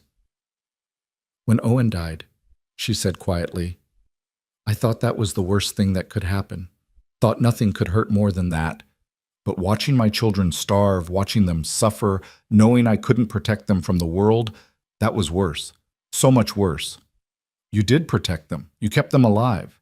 Barely. And now you're asking me to risk them again. I'm asking you to trust me, to believe that this is the right thing to do, even though it's scary. Reed waited until she looked at him. Your children are already at risk, Mara. Every day they live with Owen's name marked as a thief. They're in danger. Danger of growing up ashamed, of being treated as less, of never escaping that shadow. I'm trying to give them a future free of that. A life where they can hold their heads up and say, my father was a good man. Isn't that worth fighting for? Mara wiped her eyes. What if we lose? Then we lose. But at least we tried. She was quiet for a long time, staring into the fire. Finally she spoke. Owen kept copies of everything. All his reports, all his complaints, all his documentation. He had a ledger where he tracked every safety violation, every conversation with management, every time they ignored his warnings. Reed's heart leaped. Where is it? Hidden. After he died, after they accused him of theft, I hid it. Didn't want the mine company to find it and destroy it. Where? Mara looked at him. That's what I need to tell you. It's in Clemens Ridge, buried behind the church, under a marker stone. I did it at night. Didn't tell anyone. It's been there for over a year. We need to get it. I know, but Reed, if we go back there, if people see us digging behind the church, they'll ask questions. And if the mine company finds out what we're looking for, then we go at night. We're quiet, we're careful, and we bring that ledger to Brennan. Once he has Owen's documentation plus the territorial records, we'll have enough to take to court. When? Tomorrow night. No point waiting and giving Mercier more time to make trouble.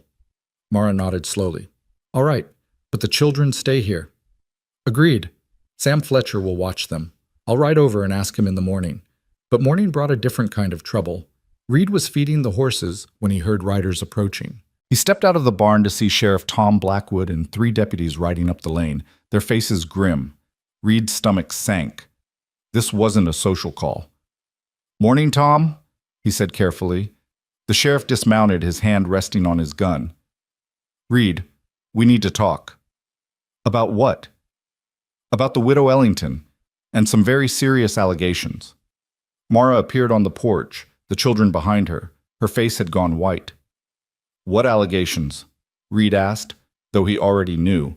Mercier had moved faster than expected. Got a wire from Silver City yesterday. Seems there was an incident there. Shots fired. 3 men claim you threatened them, drew your weapon unprovoked, made terrorist threats. That's a lie. Maybe, but I got a witness statement signed by a mine superintendent named Jack Mercier. Says you came to his office, made wild accusations, threatened his life, says he's concerned for his safety and the safety of others. Reed felt rage building in his chest. Mercier's corrupt. He framed Owen Ellington for theft to cover his own crimes. I've got evidence. Evidence of what? A man who's been dead over a year? Reed, you're making trouble where there doesn't need to be any. The sheriff's voice was almost gentle.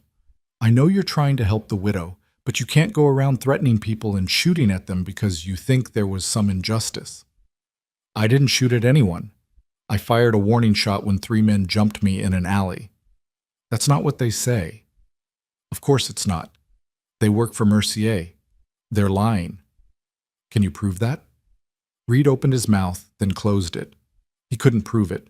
It was his word against theirs, and they had 3 witnesses to his 1. The sheriff sighed. Reed, I'm going to have to ask you to come into town, answer some questions, get this sorted out. Are you arresting me? Not yet, but if you don't cooperate, I will. Reed looked at Mara, saw the fear in her face, saw her children clinging to her dress. This was Mercier's play. Get Reed away from the ranch, away from Mara and the children, isolate him and make him vulnerable. I'll come, Reed said, but I need to make arrangements for my ranch first, for my guests. You got 2 hours, then we're leaving, with or without your cooperation. The sheriff and his deputies settled in to wait, their presence making it clear this wasn't optional. Reed pulled Mara inside, speaking quickly and quietly. This is Mercier's move. He's trying to separate us, scare us into giving up. It's working. Listen to me. I'll go into town, answer their questions, get this cleared up. While I'm gone, you need to get that ledger. Tonight, after dark. Take Caleb with you. He's old enough to help, and you'll move faster with 2 people. Reed, I can't. You can. You have to. That ledger is the only proof we have. Once you get it, take it straight to Sam Fletcher.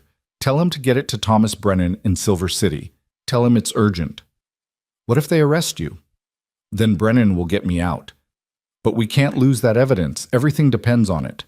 Mara gripped his hands, her fingers cold. Be careful. Please. Always am. Reed gathered a few things, made quick arrangements with one of his ranch hands to watch over things, and then rode into Clemens Ridge with the sheriff and his deputies. The whole way, he was calculating, planning, trying to figure out how Mercier had moved so fast and what his next move would be. The sheriff's office in Clemens Ridge was small, just 2 cells and a front room with a desk. Tom Blackwood was a decent man, fair but by the book, which made him both an ally and a problem. He wouldn't abuse his authority, but he also wouldn't bend the rules. All right, Reed, the sheriff said, settling behind his desk. Tell me your side of what happened in Silver City. Reed told the truth, all of it. His meeting with Mercier, the threats, the men in the alley, his warning shot. The sheriff listened, taking notes, his face giving nothing away. You got anyone who can verify your story? The sheriff asked when Reed finished. Thomas Brennan. He's a lawyer in Silver City. He can confirm I met with him, can confirm what I was investigating. I'll wire him. In the meantime, you're going to have to stay here. Can't have you leaving town while this is being investigated. I'm not under arrest? Not formally, but you're not free to go either. Call it protective custody. Reed wanted to argue, wanted to rage against the injustice of it, but he forced himself to stay calm. How long? Few days, probably, until I hear back from Silver City, verify the facts. Few days. That should be enough time for Mara to get the ledger and get it to Brennan. Should be. Unless something went wrong. That night, locked in a cell that smelled of old sweat and desperation, Reed lay awake staring at the ceiling and praying that Mara would be safe, that she'd get Owen's ledger, that nothing would go wrong. But in his gut, he knew that something already had. Miles away at the ranch, Mara was making her own calculations. She stood at the window long after dark had fallen, watching the road for any sign of movement, any hint of danger. Junie was finally asleep after crying for Reed, and Caleb sat at the kitchen table pretending to read, but really just watching his mother with worried eyes. We're going into town, Mara said finally, her decision made. Caleb looked up. Now? At night? Yes, I need to get something, and we need to do it while it's dark. She moved to him, kneeling so they were eye level. This is important, Caleb. This is about your father, about clearing his name. Can you be brave for me? The boy's chin lifted, so much like Owen it made her heart ache. I can be brave. Good. Get your coat, warm clothes. We'll take the wagon. What about Junie? Mara looked toward the bedroom where her daughter slept. Taking Junie meant slower travel, more risk of her crying or making noise. But leaving her alone at the ranch, even for a few hours, was unthinkable. We take her with us. I'll wrap her warm and she can sleep in the wagon. They prepared quickly and quietly. Mara hitched Reed's gentlest horse to the small wagon, settled Junie into a nest of blankets where she barely stirred, and helped Caleb climb up beside her. The night was cold and clear, stars scattered across the sky like broken glass, the moon a thin crescent that gave just enough light to see by. The ride to Clemens Ridge took 2 hours. Mara kept the horse at a steady walk, avoiding anything that might wake Junie or attract attention. Beside her, Caleb sat silent and watchful, his small body tense with the responsibility she'd given him. Tell me about Papa, he said suddenly, about when he was working at the mine. Mara's throat tightened, but she welcomed the distraction from her fear. Your papa was the bravest man I ever knew. He wasn't afraid of hard work, wasn't afraid of speaking up when he saw something wrong. Is that why they said he was a thief? Because he spoke up? Yes. The people running the mine were cutting corners, making things dangerous for the workers. Your papa documented everything, tried to make them fix it. They didn't like that. So they lied about him? Yes. Caleb was quiet for a moment. Mr. Holloway believes Papa was good. He does. Do you think Mr. Holloway will come back, or will he disappear like Papa did? The question hit Mara like a physical blow. She pulled the wagon to a stop, turning to face her son in the darkness. Caleb, your Papa didn't disappear. He died trying to save people. That's not the same thing. But he's still gone, and now Mr. Holloway's gone too. Reed will come back, he promised. But you can't know that, not for sure. Mara wanted to argue, to promise with certainty that Reed would return, but she'd learned the hard way that the world didn't care about promises. No, she said honestly. I can't know for sure, but I believe he will. And sometimes belief is all we have. They continued toward town, arriving just after midnight. Clemens Ridge was dark and silent, most people long since in bed. Mara guided the wagon to the edge of town, near the church, but not too close, and set the brake. Stay here with Junie, she told Caleb. Keep her quiet if she wakes. I'll be back as soon as I can. I should come with you. No, I need you here, protecting your sister. Can you do that? Caleb nodded, his face pale, but determined in the moonlight. Mara squeezed his hand once, then climbed down from the wagon, taking the small shovel she'd brought from Reed's barn. The church stood dark against the starlit sky, its white paint ghostly in the dim light. Mara moved quickly around to the back, counting her steps from the corner the way she'd memorized. 10 steps east, 5 steps north. There, half hidden by winter-dead grass, was the marker stone. Just a flat rock, nothing special, nothing that would draw attention. Mara knelt and began to dig. The ground was partially frozen, making the work harder than she'd anticipated. Her hands grew numb despite her gloves, her breath coming in white clouds, but she kept digging. 1 foot down. 2 feet. The shovel hit something solid. The wooden box was smaller than she remembered, wrapped in oilcloth to protect it from moisture. Mara pulled it free with shaking hands, brushing off the dirt, her heart pounding. Inside would be Owen's ledger, his careful documentation of every safety violation, every ignored warning, every corner cut. Inside would be the truth. Well, what do we have here? Mara's blood turned to ice. She spun around to find Gerald Morrison standing behind her, and he wasn't alone. 2 other men flanked him, both large and mean-looking in the moonlight. Mrs. Ellington, Morrison said, his voice oily with false concern. What are you doing out here at this hour? Digging up graves? Or perhaps digging up evidence? Mara clutched the box to her chest, her mind racing. This is none of your business, Mr. Morrison. Oh, but it is my business. See, I've been keeping an eye on you. Ever since Reed Holloway took you in, I've been watching. And when I heard he'd been arrested in Silver City for threatening a mine superintendent, I got to thinking, what would a desperate widow do if her protector was locked up? What might she try to retrieve? How did you know us? About the ledger? Come now, Mrs. Ellington. You think you're the only one with eyes and ears? The mine company's been looking for Owen's records since the day he died. They knew he kept copies of everything. They just didn't know where. Morrison smiled, showing too many teeth. But I've been patient. Knew eventually you'd lead me right to it. Mara started backing toward the wagon, but the 2 men moved to block her path. She was trapped.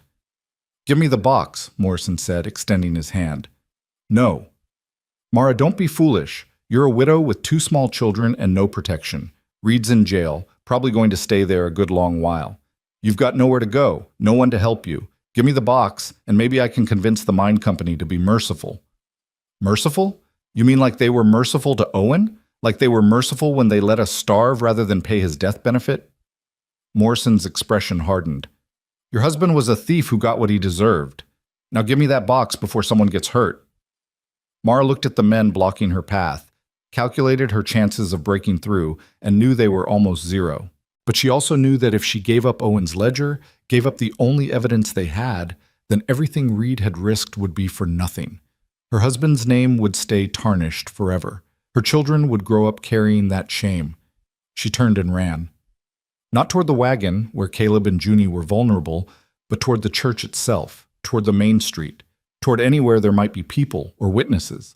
Her boots slipped on the frozen ground, and she nearly fell, but she kept running, clutching the box like it was her children's future, which it was.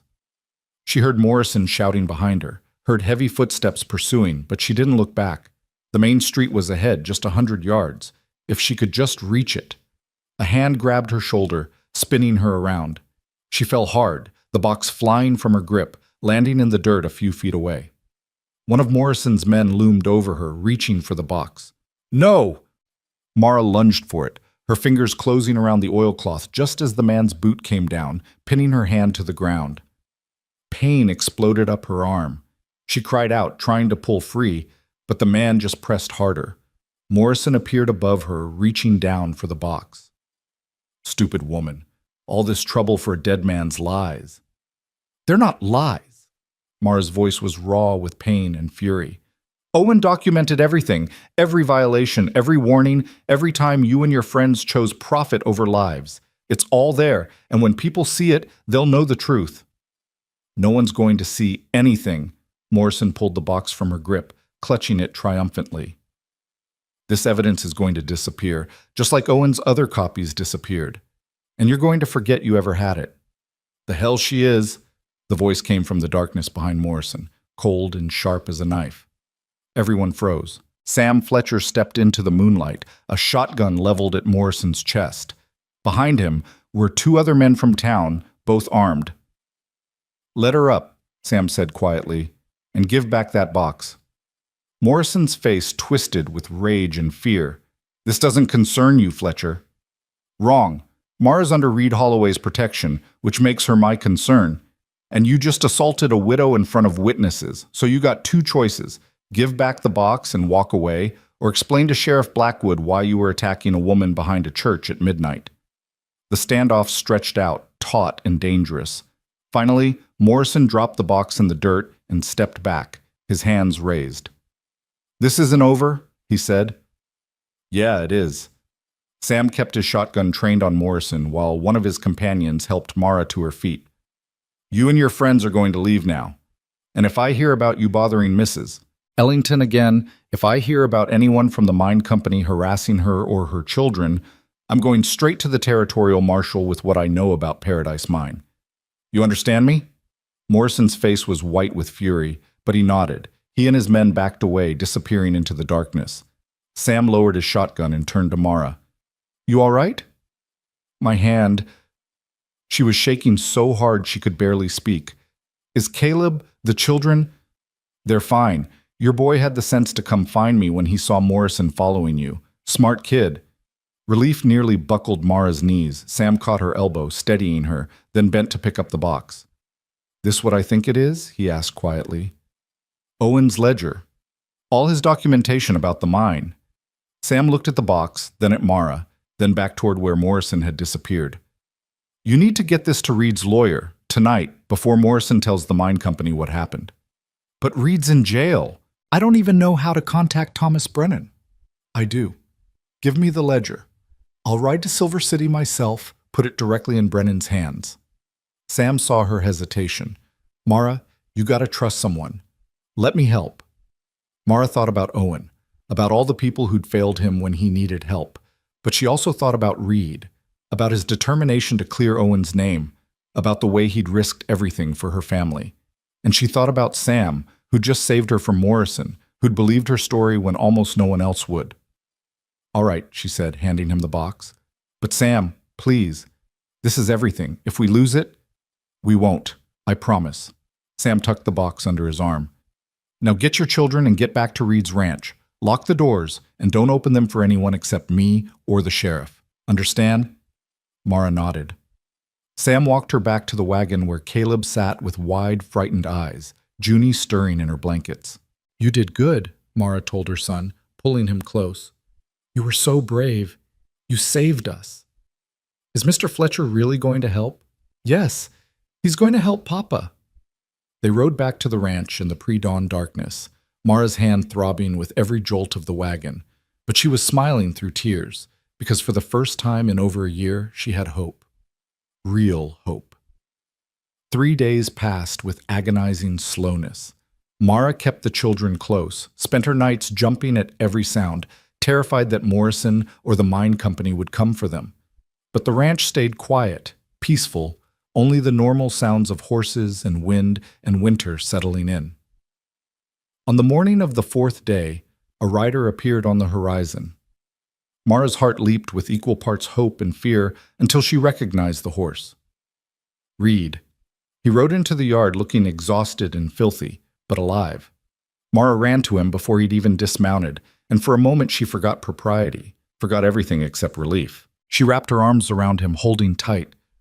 "You're back," she said, her voice muffled against his coat. "You're really back." Reed's arms came around her, tentative at first, then stronger. "Told you I would be." The children came running then, Junie launching herself at Reed with complete abandon, Caleb more reserved but clearly relieved. They all stood there in the yard for a long moment, a tangle of relief and exhaustion and something that felt dangerously like family. "What happened?" Mara asked finally, stepping back.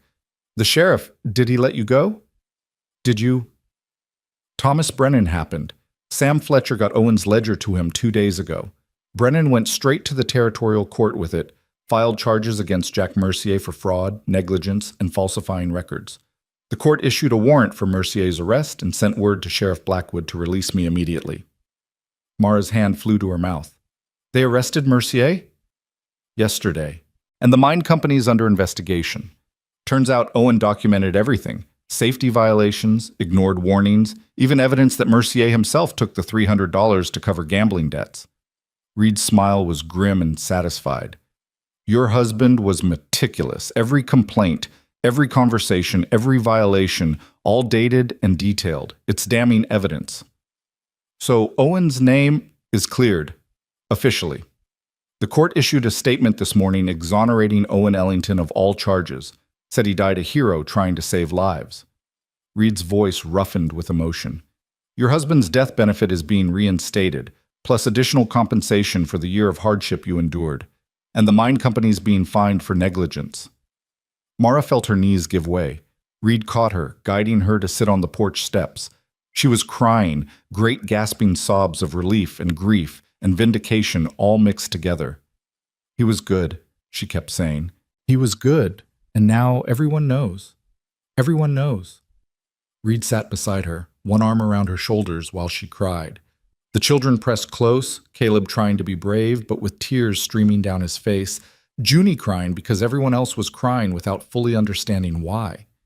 When Mara finally composed herself, she found Reed watching her with an expression she couldn't quite read. "There's more," he said quietly. "More." The investigation into Mercier led them to look at other mine company operations. Turns out Paradise Mine wasn't the only place where corners were being cut. The whole company's corrupt, top to bottom. The territorial governor's shutting them down, revoking their licenses. It's causing a scandal all the way up to Washington. Mara tried to process this. Owen's documentation hadn't just cleared his name. It had exposed a massive corruption scheme. Her husband's careful record-keeping, his insistence on truth, had brought down an entire corrupt operation. "He'd be proud," she said softly. "Owen. He'd be so proud that his records helped other miners, helped protect other families. He should be. He saved lives, Mara. Not just the day he died, but with what he left behind." They sat together on the porch steps as the sun climbed higher, the children playing nearby, and for the first time since Owen died, Mara felt like she could breathe. The weight of accusation and shame that had pressed on her for so long was finally lifted. But peace didn't come easily. That afternoon, riders came.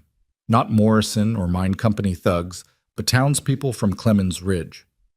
At first, Mara tensed, expecting trouble, but Reed recognized them and relaxed. "It's all right," he said. "They're here to help." The first to speak was Martha Hendricks, a stern-faced woman who ran the general store. She stepped forward, her expression uncomfortable. "Mrs. Ellington," she said, "we came to apologize. We believe the mine company's lies about your husband. We treated you and your children shamefully. We're sorry."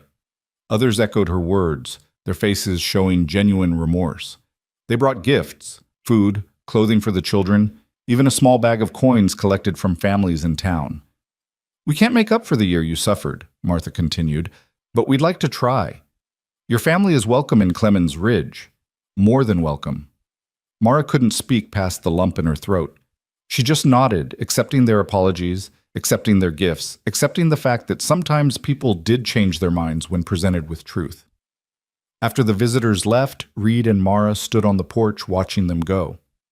"Everything's different now," Mara said. "Owen's name is cleared. We have money. We have the town's respect." She paused. "I could rent a house in Clemens Ridge, start over properly." Reed felt something cold settle in his chest. "Is that what you want?" "I don't know. I don't know what I want." Mara turned to face him. "Reed, you've done so much for us. You've given us shelter, safety. You risked everything to clear Owen's name. But we can't stay here forever. We can't keep imposing. You're not imposing. We are. This is your home, your life. We've disrupted everything." "Good." The word came out fiercer than Reed intended. This place needed disrupting. It needed life in it again. It needed noise and chaos and children running through it. "Reed, stay." He caught her hands, holding them gently. "Please, stay here. You and the children, not as guests, not as charity cases, but as family." Mara's eyes widened. "What are you saying?" Reed took a deep breath, knowing he was about to risk everything. "I'm saying that these last few weeks, having you here, having the children here, it's woken something up in me that I thought died with Sarah.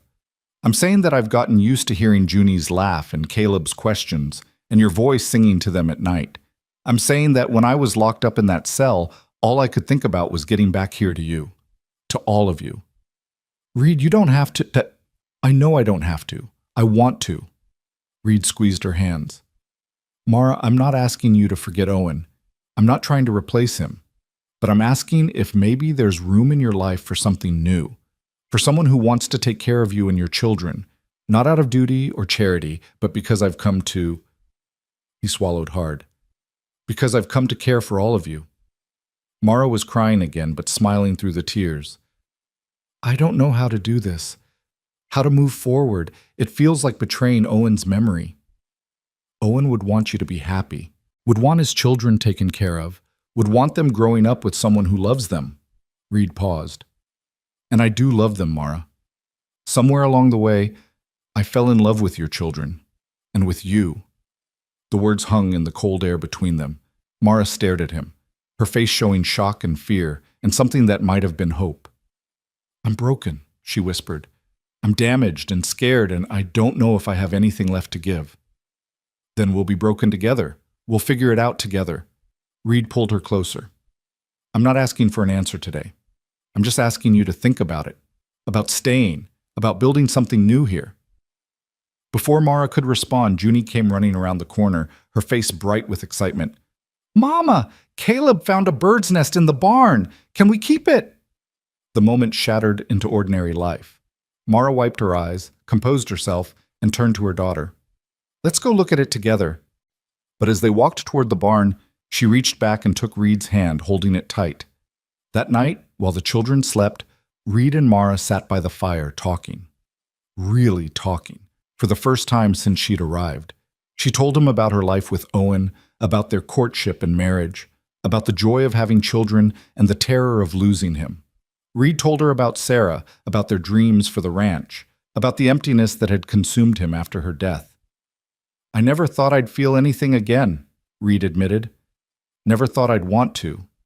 It hurt less to be numb." "I know that feeling. But then I saw you and your children eating scraps in that alley, and something just broke open. Or maybe woke up, I don't know. All I know is that I couldn't walk away." "I'm glad you didn't." Mara stared into the fire. "Reed, I need time. I need to figure out who I am without being Owen's wife. I need to teach my children how to be happy again. I need time." "I know. Take all you need. But I want you to know that I feel something too. Something that scares me because it feels like moving on, like leaving Owen behind. But he's not here, and you are. And my children are starting to smile again because of you." Reed reached over and took her hand.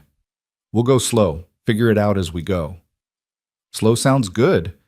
They sat together in comfortable silence, hands intertwined while the fire burned low and the night deepened around them. Outside, the first snow of December began to fall, soft and silent, covering the ranch in white. Inside, in the warmth and light, two broken people were beginning to heal. Two families separated by loss were starting to become one family united by hope. It wouldn't be easy. They'd have setbacks and doubts, and days when the past seemed more real than the future. But they'd face it together, this quiet rancher and determined widow, these children who'd learned too young what it meant to survive. And slowly, carefully, in the way of all healing things, they'd build something new from the broken pieces of what they'd lost. Something that looked a lot like home. Winter settled over the ranch like a blessing and a test all at once. The snow that had begun falling that night continued through the weeks, transforming the Montana landscape into something clean and new, as if the world itself was offering them a fresh start. But beneath the beauty, Reed knew that decisions still needed to be made, words still needed to be spoken, and the future still hung uncertain between them. The children adapted faster than the adults. Caleb began helping Reed with the horses every morning, his small hands learning to be gentle and firm at the same time, his questions endless and eager. Junie followed Mara everywhere, her laughter gradually replacing the fearful silence that had marked her first weeks at the ranch. At night, they no longer woke screaming from nightmares of cold and hunger. They slept peacefully, safely, in beds that had become theirs. But Mara moved through the house like someone still waiting for permission to stay, still expecting the dream to shatter. She cooked and cleaned and cared for the children with fierce devotion, but Reed could see her holding back, keeping walls up, protecting herself against the possibility of another loss. 3 weeks after Reed returned from jail, on a morning bright with sun reflecting off fresh snow, everything changed again. A rider came up the lane carrying official-looking documents. Reed met him on the porch, Mara standing just inside the doorway, her body tense with old fears. "Reed Holloway?" the rider asked. "That's me. Got papers from the territorial court. Need your signature." The man handed over a thick envelope, waited while Reed signed for it, then rode off without ceremony. Reed opened the envelope with Mara watching anxiously. Inside were legal documents, official seals, and a letter from Thomas Brennan. Reed read quickly, his expression shifting from confusion to shock to something like joy. "What is it?" Mara asked, unable to bear the silence. "It's from the court. About the mine company settlement." Reed looked up at her, his eyes bright. "Mara, they're not just giving you Owen's death benefit. The court ruled that the mine company's negligence directly caused his death and the deaths of the other 6 men. They're awarding damages. Significant damages." "How much?" Reed showed her the number. Mara went pale, reaching for the doorframe to steady herself. That's not possible. That's more money than Owen would have made in 10 years. It's what you're owed, what you and every other widow is owed. The court's splitting the settlement between all 7 families. Reed kept reading. And there's more. The territorial governor wants to honor Owen posthumously. There's going to be a ceremony in Helena next month. They're calling him a hero, Mara. They want to recognize what he did, how his documentation helped expose the corruption. Mara sank down onto the porch step, the papers trembling in her hands. "I don't want ceremonies. I don't want recognition. I just want—" Her voice broke.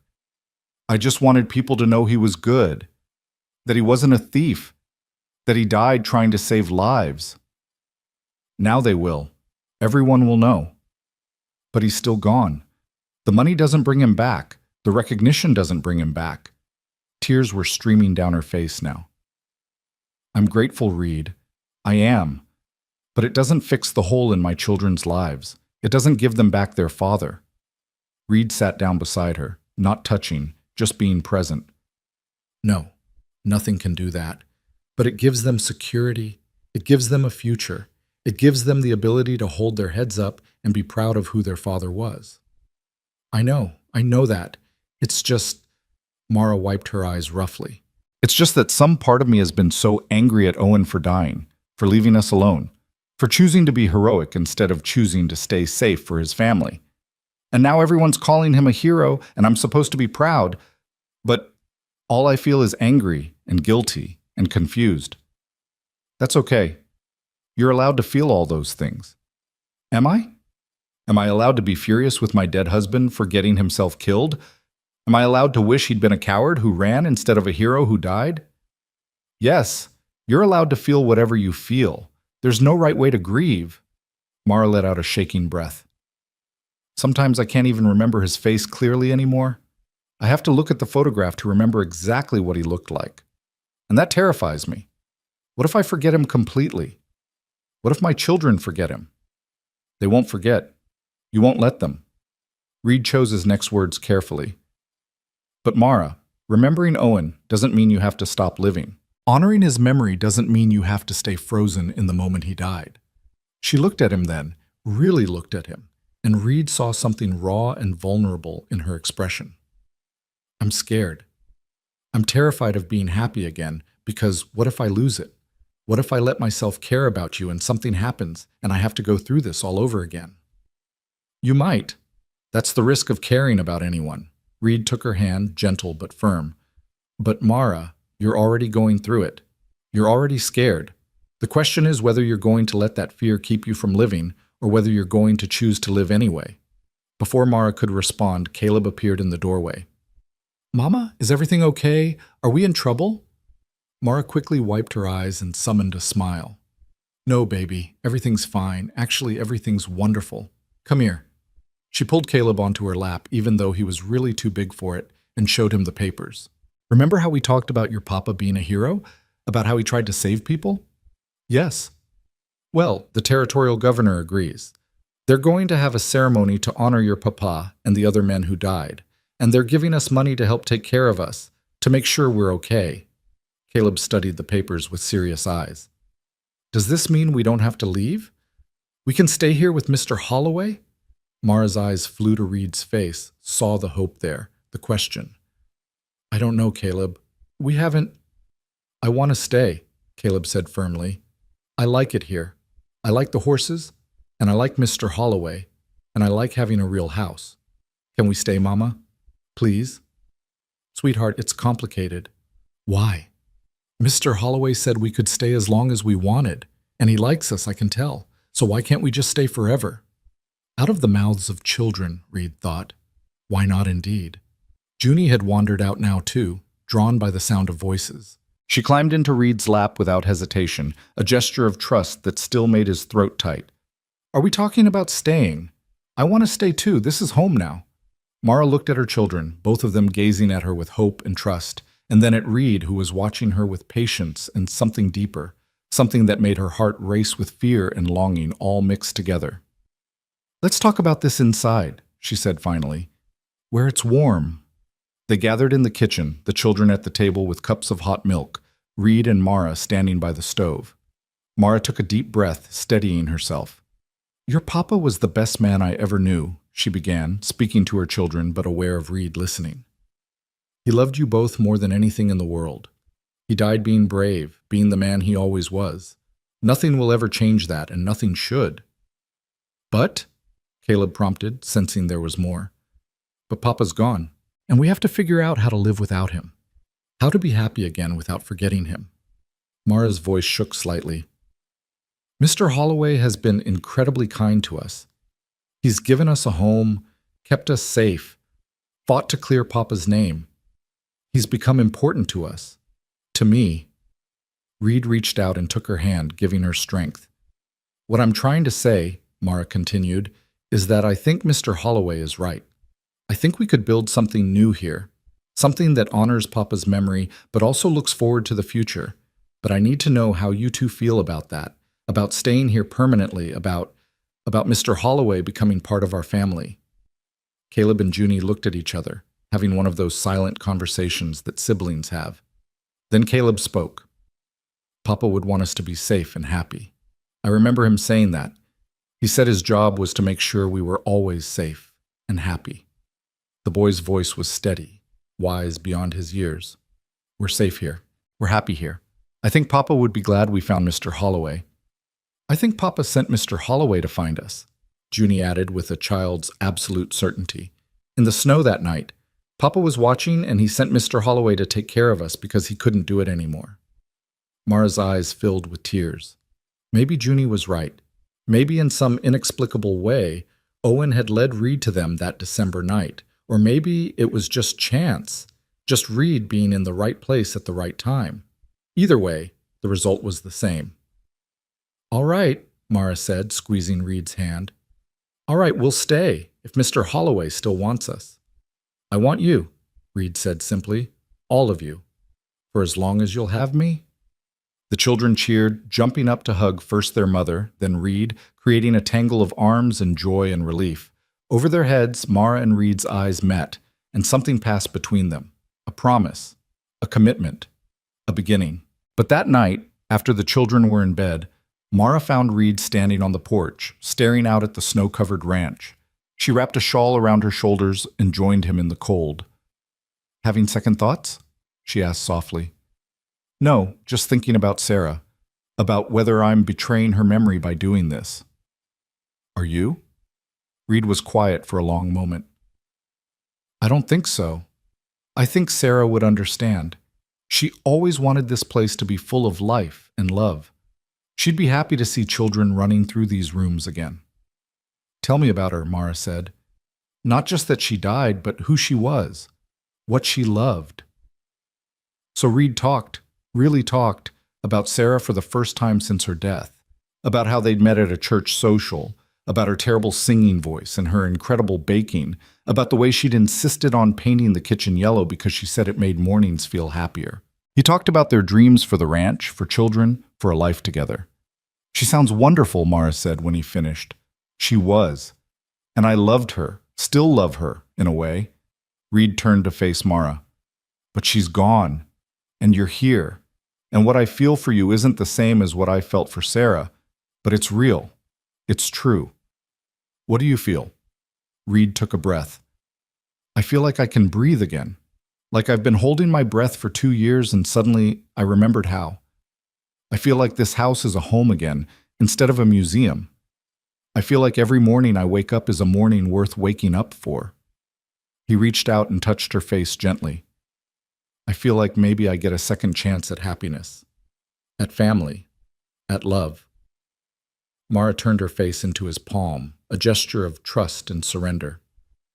"I'm scared, Reed, so scared of losing again, of letting myself love and then having it ripped away."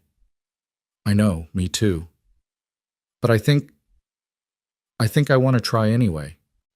Reed pulled her close, and Mara let herself lean into him, let herself accept the comfort and strength he offered. They stood together on the porch, two people who'd lost everything finding something new in each other, while the winter wind whispered around them and the stars wheeled overhead. "We should probably get married," Reed said after a while. "If you're staying, if we're building a life together, people will talk less if we make it official." Mara laughed softly. "Is that a proposal?" "It's a practical suggestion." "How romantic!" Reed pulled back to look at her, suddenly serious. "Mara Ellington, will you marry me?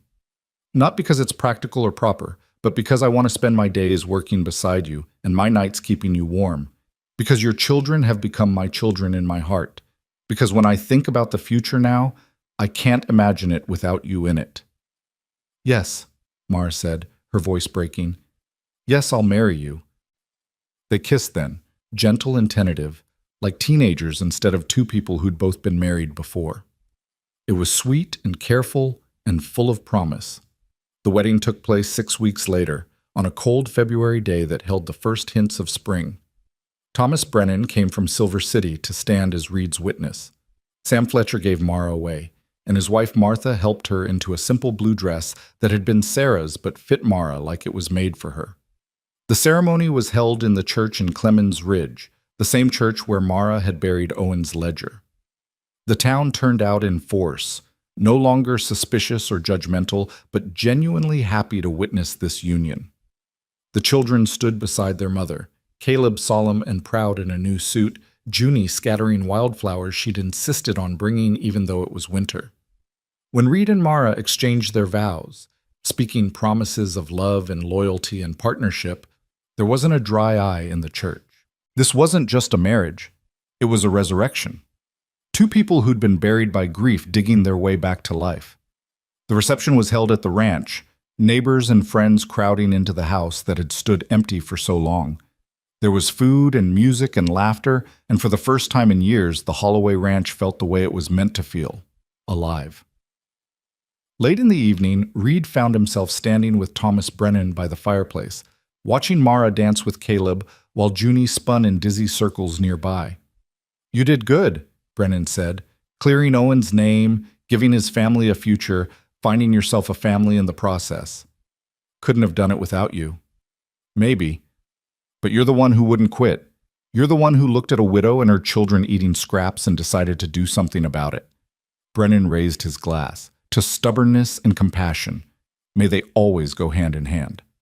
Reed clinked his glass against Brennan's, but his eyes were on Mara. She looked up then, as if feeling his gaze, and smiled at him across the room. A smile full of joy and peace and hope. Later, after the guests had left and the children were asleep, Reed and Mara stood together in the bedroom that was now theirs. Their wedding night felt both momentous and ordinary, weighted with significance, but also comfortable, easy, right. "I never thought I'd be here," Mara said, looking around the room that had been Sarah's, that was now hers. "Never thought I'd feel safe again, feel happy again." "Neither did I." She turned to face him. "I want you to know something. This doesn't erase Owen. It doesn't mean I've forgotten him or that he doesn't matter anymore. I know. But it does mean I'm choosing to live again, to love again, to believe in the future again." She took his hands. "Thank you for making that possible. Thank you for letting me." They came together then, two broken people made whole not by forgetting the past, but by choosing to build a future anyway. In the darkness of that February night, in the house that had known so much loss, love bloomed again, different than before, but no less real. Spring came early that year, as if the land itself was eager to shake off winter's grip. The snow melted, revealing brown grass that would soon turn green. Birds returned, building nests in the barn and trees, and in the pasture, 4 mares gave birth to foals that Caleb and Junie helped Reed care for with gentle, careful hands. Life settled into a rhythm on the Holloway ranch. Reed worked the horses. Mara kept the house and garden. The children grew stronger and more confident with each passing day. They were becoming a family in the truest sense, not bound by blood, but by choice, by shared hardship, by love that had been tested and proven true.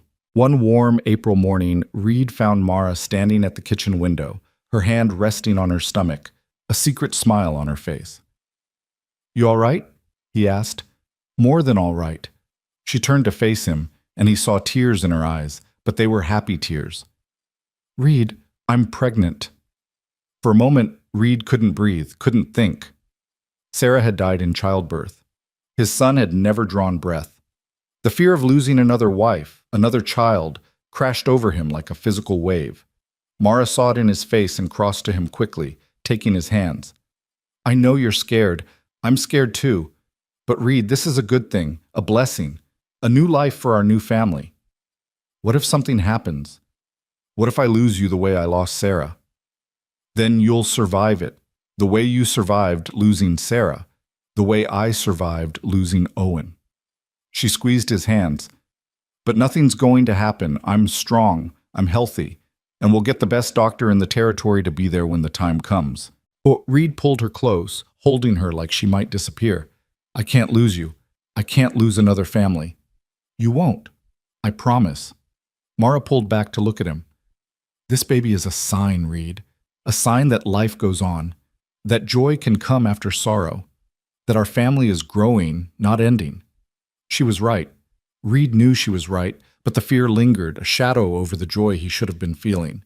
The children were ecstatic when they were told. Junie immediately began planning what the baby would need, chattering endlessly about cribs and clothes and whether it would be a brother or sister. Caleb was more reserved but clearly pleased, already imagining teaching the baby about horses the way Reed had taught him. As Mara's pregnancy progressed through spring into summer, the town of Clemens Ridge rallied around them. Women brought baby clothes and advice. Men helped Reed expand the house, adding a nursery. The community that had once shunned Mara now embraced her as one of their own. In late May, there was a ceremony in Helena, as promised. The territorial governor posthumously honored Owen Ellington and the 6 other men who died in the Paradise Mine collapse. Mara, Reed, and the children traveled to attend, along with the other widows and families. It was a bittersweet day. The governor's speech was moving, calling Owen a hero who'd sacrificed his life to save others, and whose documentation had exposed corruption and made mines safer across the territory. A memorial was unveiled, 7 names carved in stone, Owen's among them. Caleb stood very straight throughout the ceremony, his hand in his mother's, his face solemn. When it was over, he walked to the memorial and touched his father's name. "I'm proud of you, Papa," he said quietly.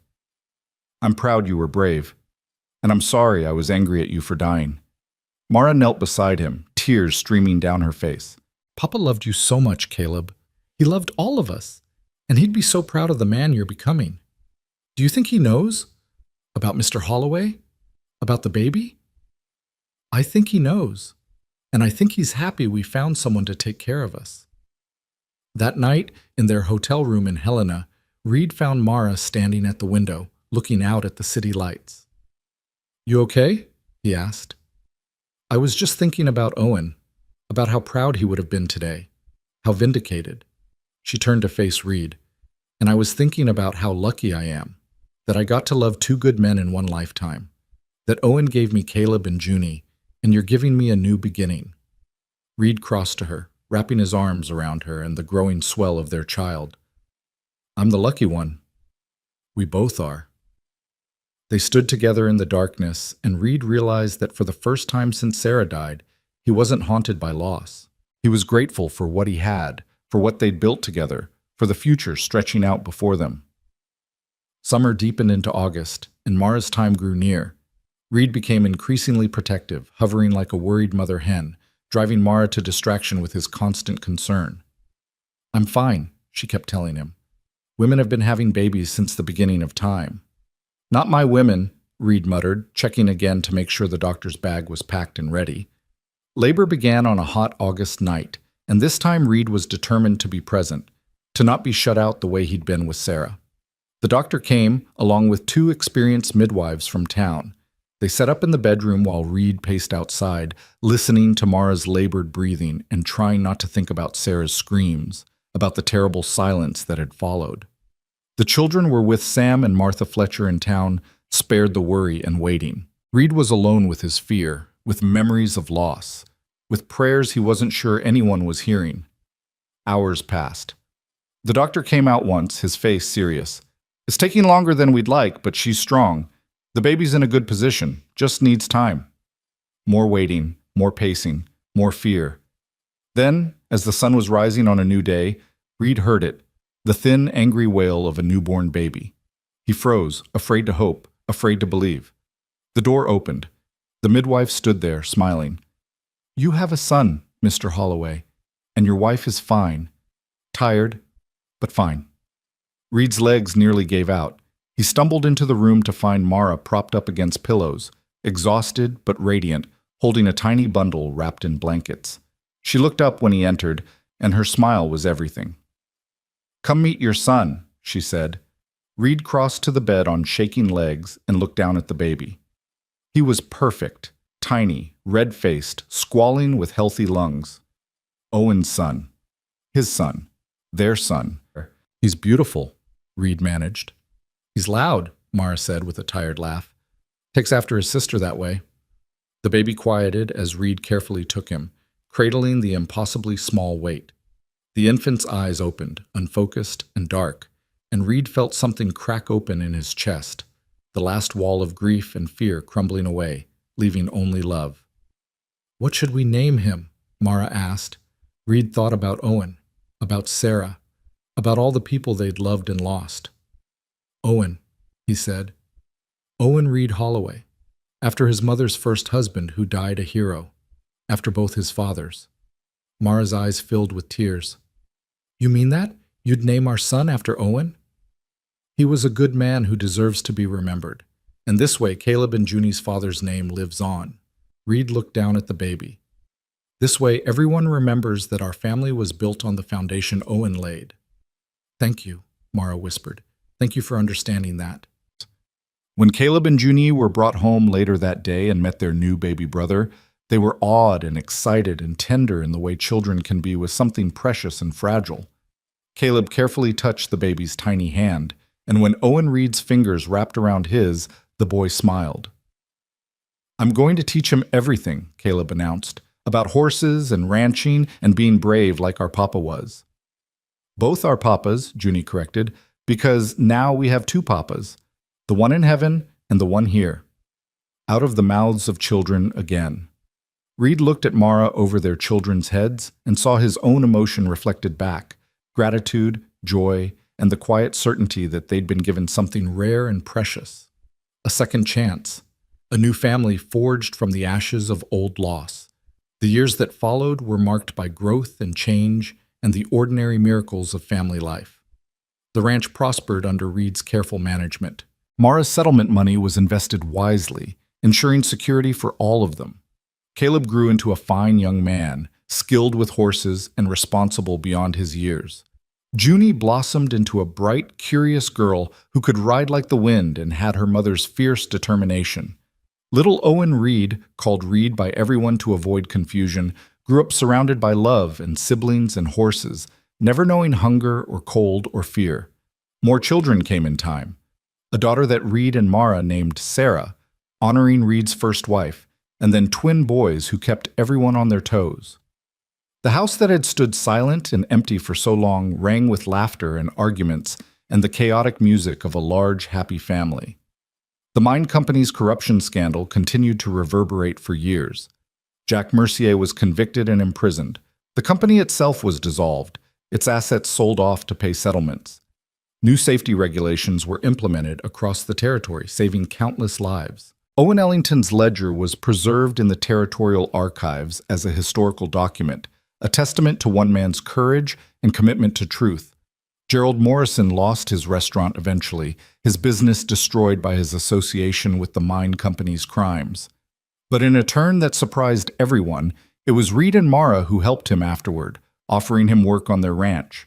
Morrison was humbled, chastened, and eventually became a loyal friend, proof that people could change when given the chance. Sam Fletcher remained a trusted friend and advisor. Thomas Brennan became young Owen Reed's godfather and a regular visitor to the ranch, always bringing books and stories from his travels. The ranch itself became something more than just Reed's home. It became a haven. When other families fell on hard times, when widows and orphans needed help, they found their way to the Holloway Ranch and were taken in, given work and dignity, and a chance to start over. It became known throughout Montana Territory as a place of second chances, a place where broken people could heal. 10 years after that December night when Reed found Mara and her children eating scraps behind a restaurant, he stood on the porch of his ranch house and looked out over the life they'd built. The pastures were full of horses. The barn was solid and well-maintained. The house was warm and loud with children and life. Mara came out to join him, her hair now showing threads of silver, her face marked by years of laughter and love. She slipped her hand into his, a gesture that had become as natural as breathing. "What are you thinking about?" she asked. "About that night. About how close I came to just walking past you, to letting you stay invisible." "But you didn't. You stopped. You saw us." "Best decision I ever made." Reed pulled her close.